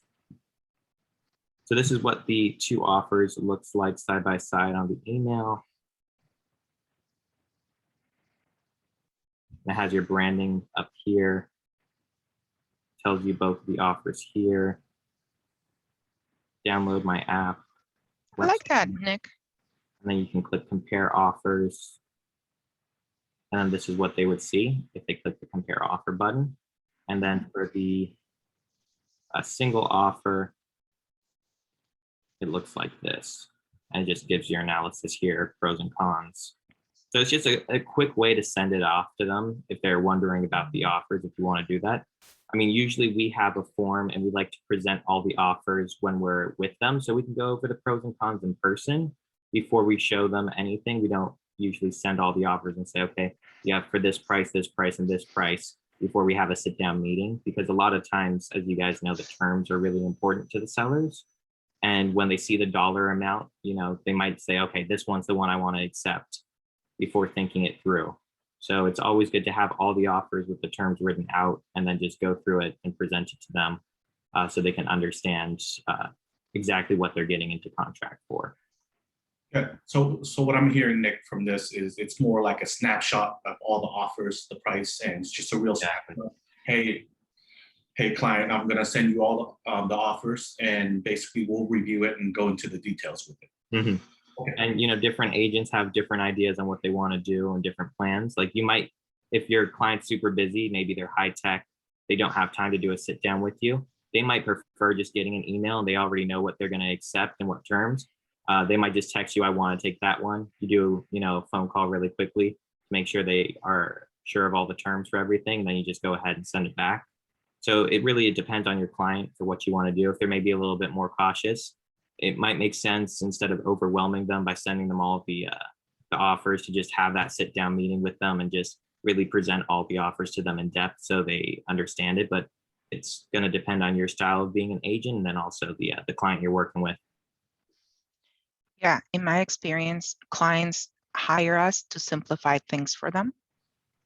So don't overwhelm them. Make it simple. Present it, tell them the pros, the cons, and what your suggestion is. But they make the choice, right? Just guide them. How did you present offers, Melissa? I put it all on an Excel spreadsheet with basically all the information that I asked in command. And I put them in little boxes, and then I highlighted things in red that I thought were bad. I highlighted things in green that the pros and cons essentially. And then we went and had a face-to-face sit down, and I told her we have 10 offers. These are the 3 that I think are the top, and I took her through all 3 of them. And then I turned the whole sheet over to her so she could see all the other offers as well, which were quite a bit lower than the top 3. And then she told me which one she felt the most comfortable with. Excellent. Yeah. And did you counter? So I did not. The one that won was just kind of, I mean, it wasn't the highest price, but in terms, it blew everyone out of the water. And it was a probate situation. So she just, you know, for her, it was security. She just wanted it to be over. She just wanted to know that, and it was 10 days, you know, it said 10 days in the offer. Yeah, she just wanted the security for her and her family. Yeah. So, you know, importance to the sellers, you know, really important. And I told everyone who called, I said, this is a probate. They need security. They've been through a lot. So, in fact, the one that had the higher price, he wrote, the offer was done very professionally. Every box was checked, everything initial that was supposed to be, except for the arbitration page. So, you know, I kind of highlighted that in red, you know, that they're purposely not signing arbitration here. So that was a kind of a red flag. Yeah. Yeah. And again, terms sometimes when the offers, right? It's not the price, not only the price. Like in the last one I had, we had to have 60-day rent back because I had to find my buyers a house. So that was the highlight. If you had no rent back, we couldn't accept your offer. You know, the other thing was I had asked that the offers be presented on a probate purchase agreement, not a residential purchase agreement. And the one who won, and I think 2 others, were the only ones who read that and presented on the probate purchase agreement. And I explained to my client, we're going to be in escrow with this other side for this amount of time. And this is showing me that they're listening to my instructions, they're reading everything. So that was something, you know, I did present that information to my seller, that, you know, it will have a smoother process because of the way they presented themselves up front. Correct. Nick had an encounter with a not so professional agent, so he can tell you since the beginning, right, Nick? We knew it was going to be kind of since the first phone call, or since the first text message, actually. But that's another story. That's so another class in itself. Our summary of multiple offers, and this is actually what we use with our clients when we present the multiple offers. So we haven't used the command thing. This is just a CAR form. You can put the offer, you can put the terms here. I think this is sort of what you would be looking for, Melissa, instead of doing the spreadsheet, because you can just put that on top of all the offers, CAR form, so it looks good. You can have any other terms or credits down here, agent's name, and it's notice it doesn't have the buyer's name, it has the agent's name. So for any fair housing, we just document this, so in the future there's no issues on that side. Okay.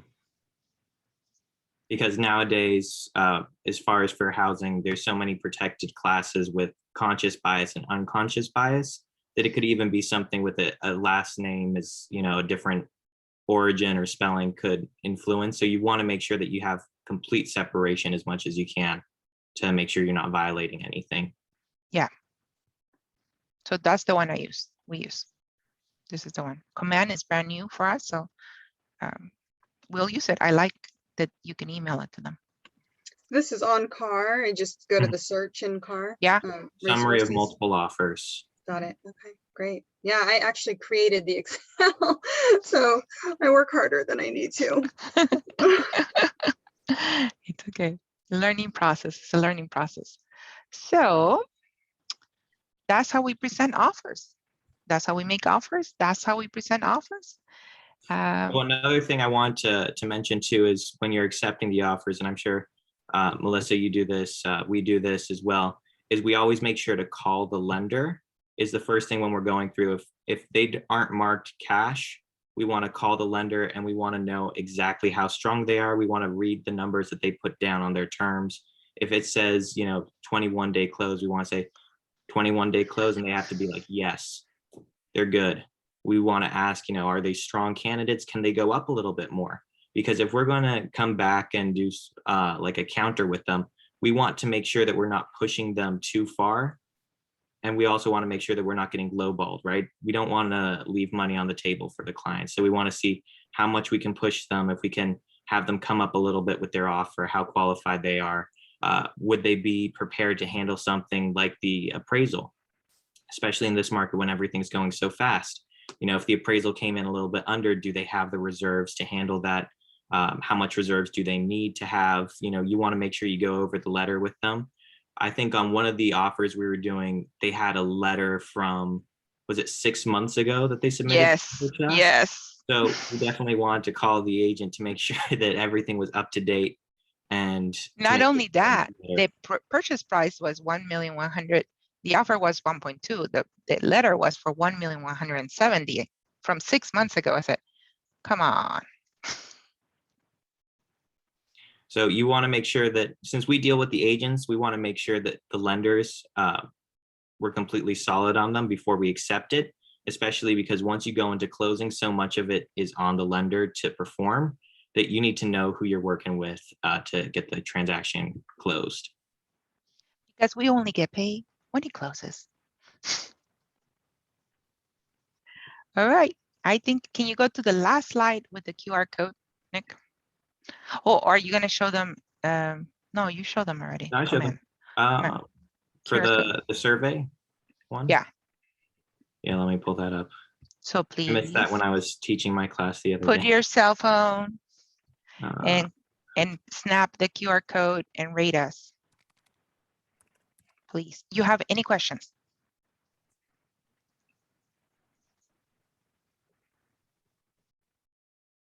No? Oh, end of the story. I didn't tell you the Purple Knoll story, Deanne. 4 offers. Oreo has a house. We made the offer preemptive on Sunday. We got accepted on Monday. We closed on Sunday. No, we closed on Friday. I'm sorry. Our clients are super happy. And Purple. Just in time for our client appreciation event. Yes, just in We're time. super excited to show up there because they just got the keys and everything. Yeah. So it's a happy ending to Purple Knoll. I had a question. If there's not if in a situation of a preemptive offer or a situation where there's no offer due date, is there a time of week that you feel is the most optimal time to present the offer? I ran into it with mine on a Friday. They wanted to put the earnest money in 24 hours. How we discussed earlier that they had the weekend to get cold feet with the EMD. So I was just wondering, I was thinking, gosh, I wish I had set the offer due date, for Tuesday or Wednesday. Yeah, so probably. So Deanne and I have all this discussion. So I say Monday, accept your offers on Monday. So you have the whole week to work it, right? Because if you have counters and if they have the 3 days for the deposit, your deposit is on Thursday, right? I say Monday. Liana says Tuesdays. So it's up to you. I accept my offers on Mondays. I think Monday or Tuesday. So you put an offer in. Sorry, go ahead. Because Tuesday, if it's Monday and everybody was going crazy Sunday night, they might not wake up in time. If you have your offer deadline for 10 a.m., everybody's going to be scattered. So if you have a morning deadline, like a Tuesday, if it's going to be a morning deadline, Monday, if you push it back a little bit to the afternoon. Yeah, I set my time for 2 p.m. My client didn't get off work until after 4. So the idea was I would have a couple of hours to prepare my spreadsheet and my presentation of the offer so that I was available and ready for her when she got off work. But I heard you say you submitted an offer on a Sunday. And I thought that was interesting timing. So I was just wanted to know if there was some strategy to that. Or... No, it was it was an open house that weekend. They called me, they wanted. I Just did it got in right away. contact with Peggy and says, I'm sending you an offer. I said, I think I'm sending, Peggy told me, oh, I told everybody Friday, but if it's a good one, send it. I said, it's going your way. It went her way. She called me in the morning. It's like an excellent offer. Let me call my seller, and we were in contract. Yeah, she didn't even have the disclosure package out. She emailed it to me that morning. So the strategy there was speed, Speed. just And it immediately. helped Yeah. because we were cash for that one as well. Yeah. So we Yeah, were cash, No non-contingent, lender to call. Yeah. quick close. It was just, you know, make a decision and let's sell it. Great. Yeah. Great. Congratulations. Thank you. But it did take 4 offers to get there. So, and train, Happens. and you know, the first offer, my clients were like, of course, still negotiating the price. Like it was 1.2, they only went to 1.3, we didn't get it, they learned, right?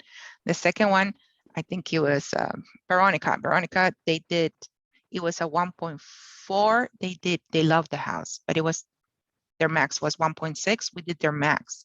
We didn't get it, it went for 1.8, nothing we could do, right? Even though they liked us, we couldn't go to their price. I was the first one, I had such a good report with the agent that we were the first phone call she did to make sure that we could get it. And I said, we cannot go that high. We can't. Okay. I did get a counter offer.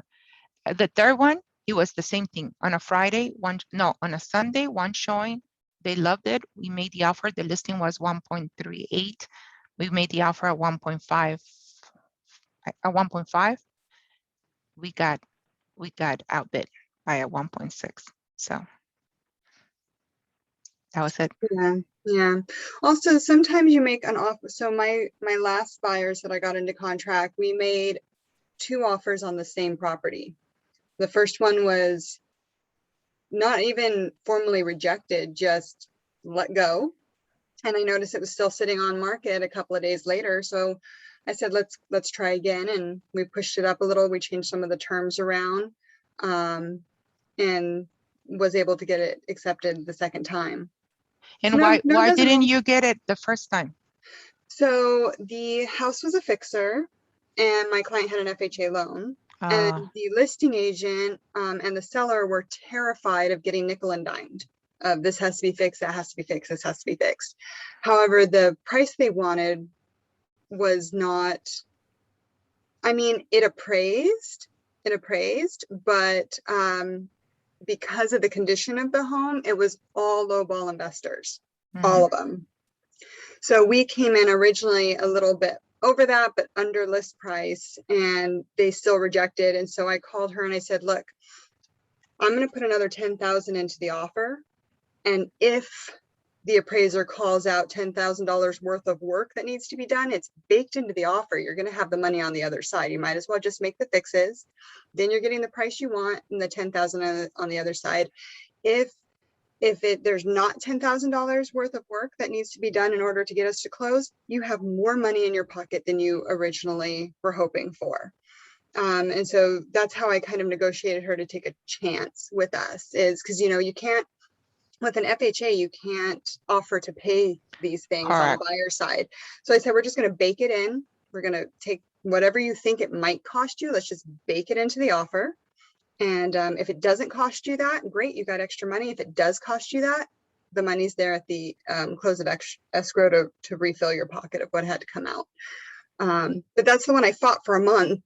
You know, I talked to the listing agent 2 to 3 times a week, every week for 4 weeks. My clients were obsessed with the house. It was where they wanted to raise their kids. They had a friend who lived on the same street. It was right next to his daughter's school, so there was no changing of schools. And they had a baby due in I think it was like 30 days. So yeah, talk about pressure.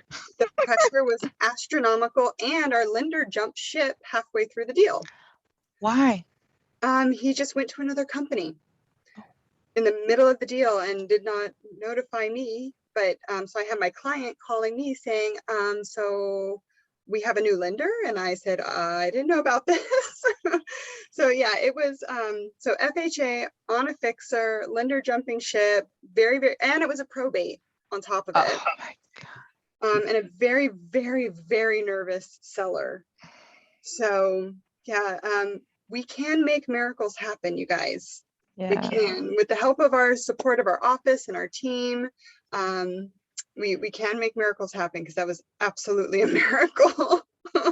Yeah. There's one thing I didn't talk about and we're supposed to talk about is that we're dealing with emotions. These are emotions, super emotion, high emotions.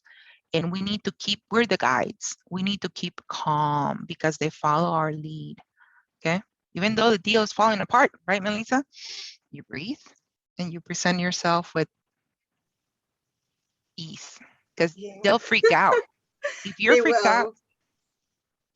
Yeah, by the time we got to the end of this deal, the husband was so grateful that he had stickers made of my name and business information to put on his car window.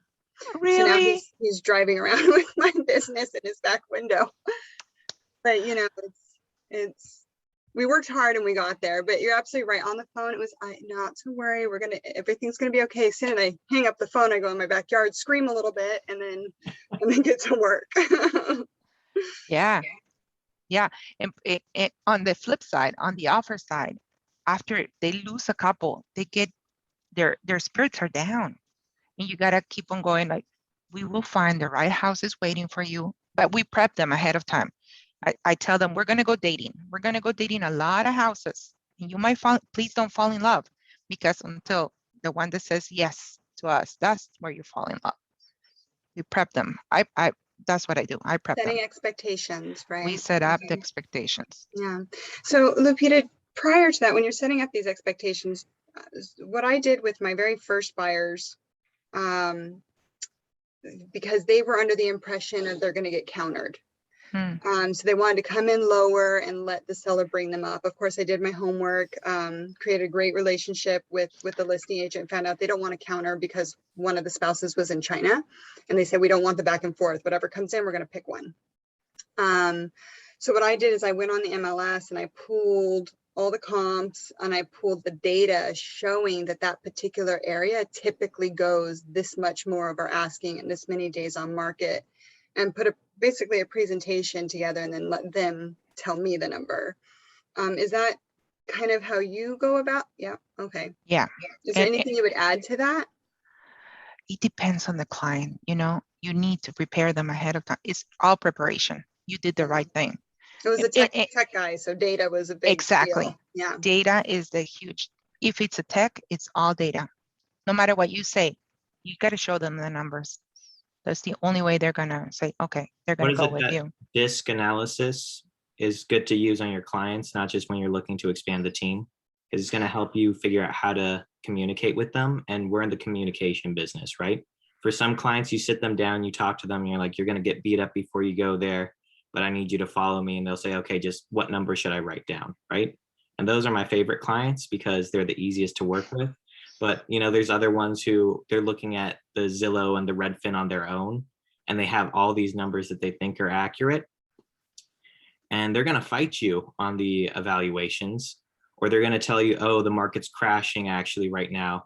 And you're like, no, we're in, you know, the best market for sellers of all time right now. And they're like, no, because my uncle's friend bought this and they say it's going down in value. So, you know, you have to know your clients, you have to know how they communicate and then what to get through to them. Some it's going to be emotions, some it's going to be data, and some it's going to be a combination of everything. Yeah, absolutely. One client was very just spreadsheets and data.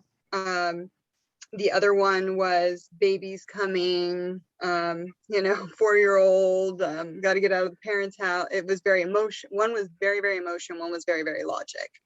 And so with the emotional one, I did present the data, but I didn't put as much emphasis on it as I did how much do you want this house, the schools, the best friends, that, you know, what number, if you lost out, you would not be you know, depressed. That if you lost out at this number, you're going to be like, okay, because I wasn't able or willing to pay more.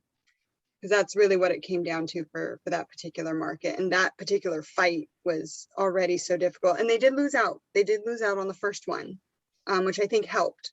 And they're lucky that it stayed for them to put the second one. That doesn't always happen. But And yeah, absolutely. I think what you brought up is an important thing. When you're taking the offer back to the buyer on the buy side, and there's a counter that comes in that's over, for the buyers, a lot of times when they put in their first offer, they're like, okay, this is how much I want the house. You have to bring it down to, are you going to let 10,000 or 50,000? There's this one deal that I had that fell apart. We went back like almost 20 times with the listing agent, and it came down to $10,000 on a $900,000 condo that they couldn't go over it.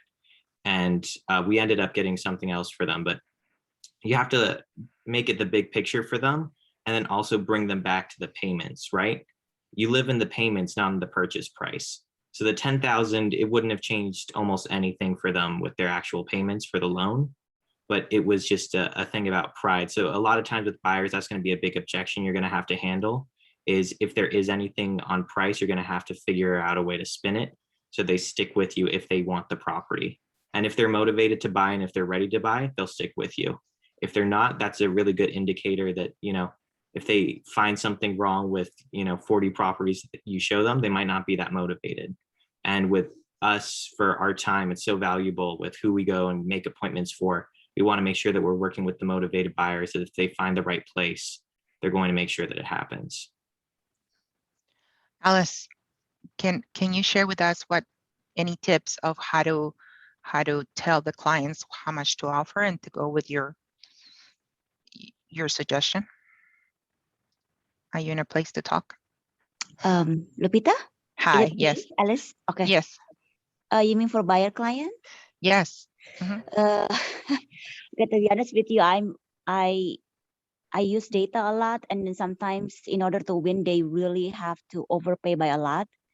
So I let them choose. Sometimes they have to lose 3-4 times, and then they know that if they don't overpay, they can't really get anything. So, but you know, I hope I can get them to win the first time. But with the engineers, it's very hard for them to overpay at the first time, and then I don't really push them. I wish I'm that kind of realtor, but I want to be that kind of realtor because I'm tired to, like, you know, I don't know. What do you think? Yeah, they gotta lose them. Some of them, it's gotta hurt. Right. Sometimes But, oh, sorry, go ahead. yeah, I mean, like, I think Saista, I mean, I don't think she has this problem. I feel like she always got their buyer quicker to buy something. I don't know. Is it like how do you deal with this? I took Shaista's buyer presentation class, which was incredible.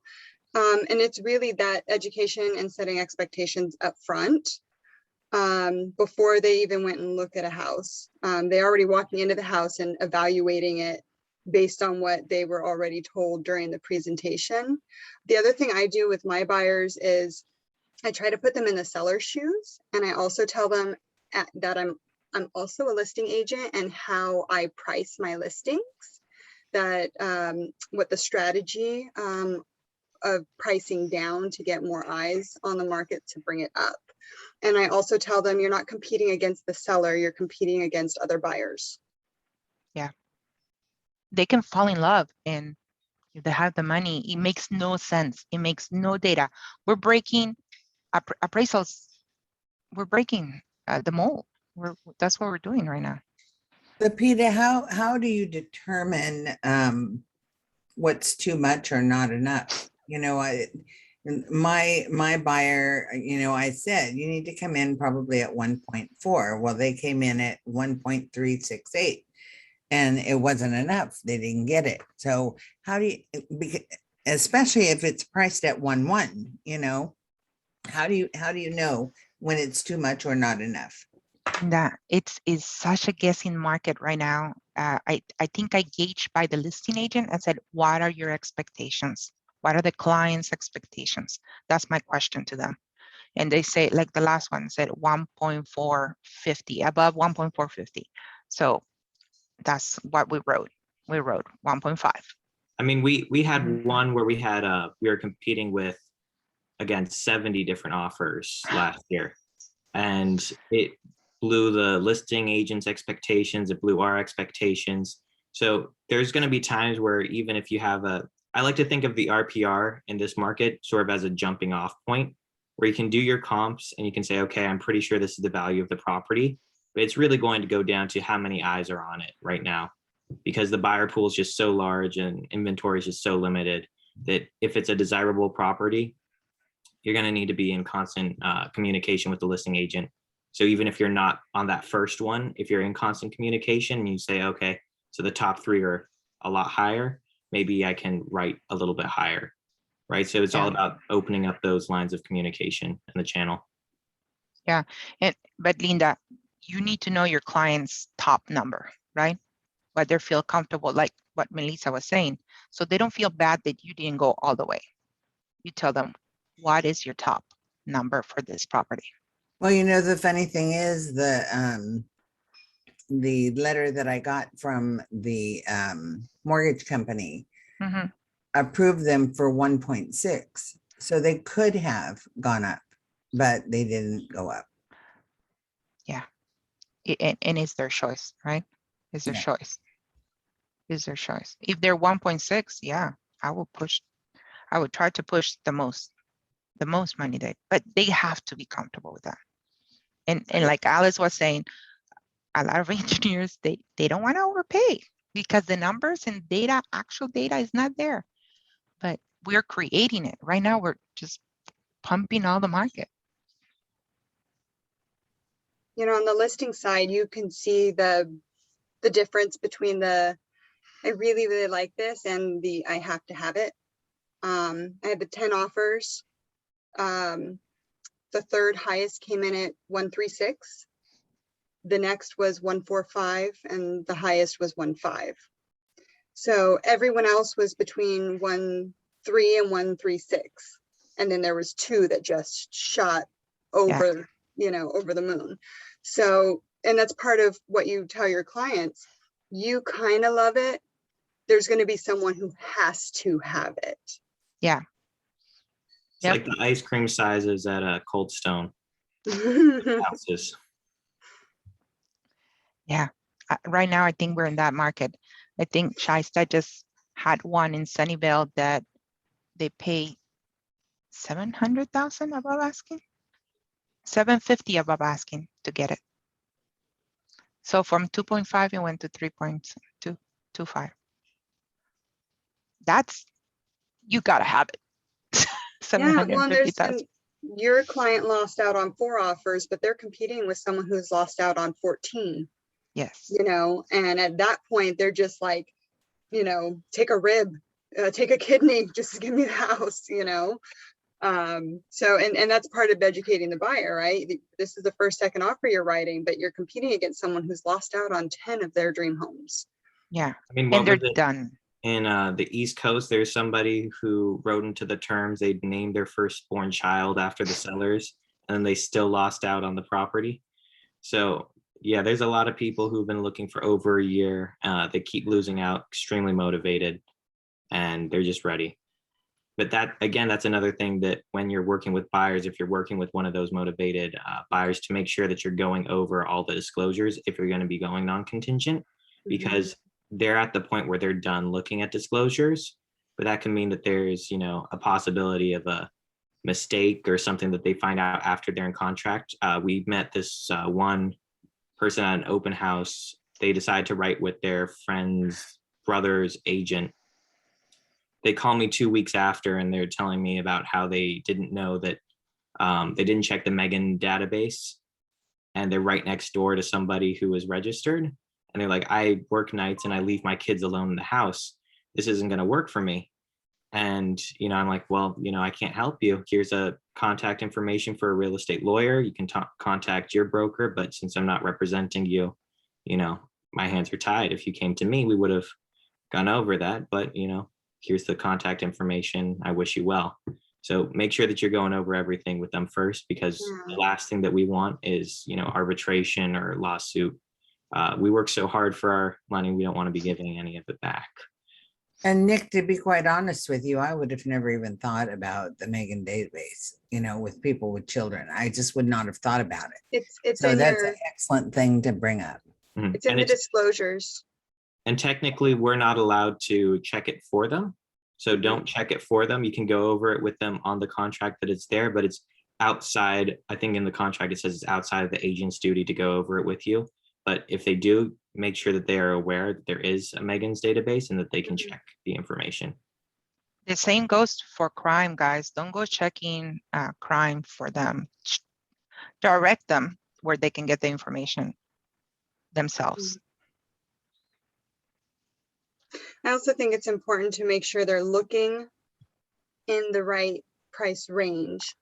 So if they want to spend 1.3, we should be looking under 1.2 and having that just known up front, because I had a buyer that they could do $1 million and they're looking for properties up to $1 million.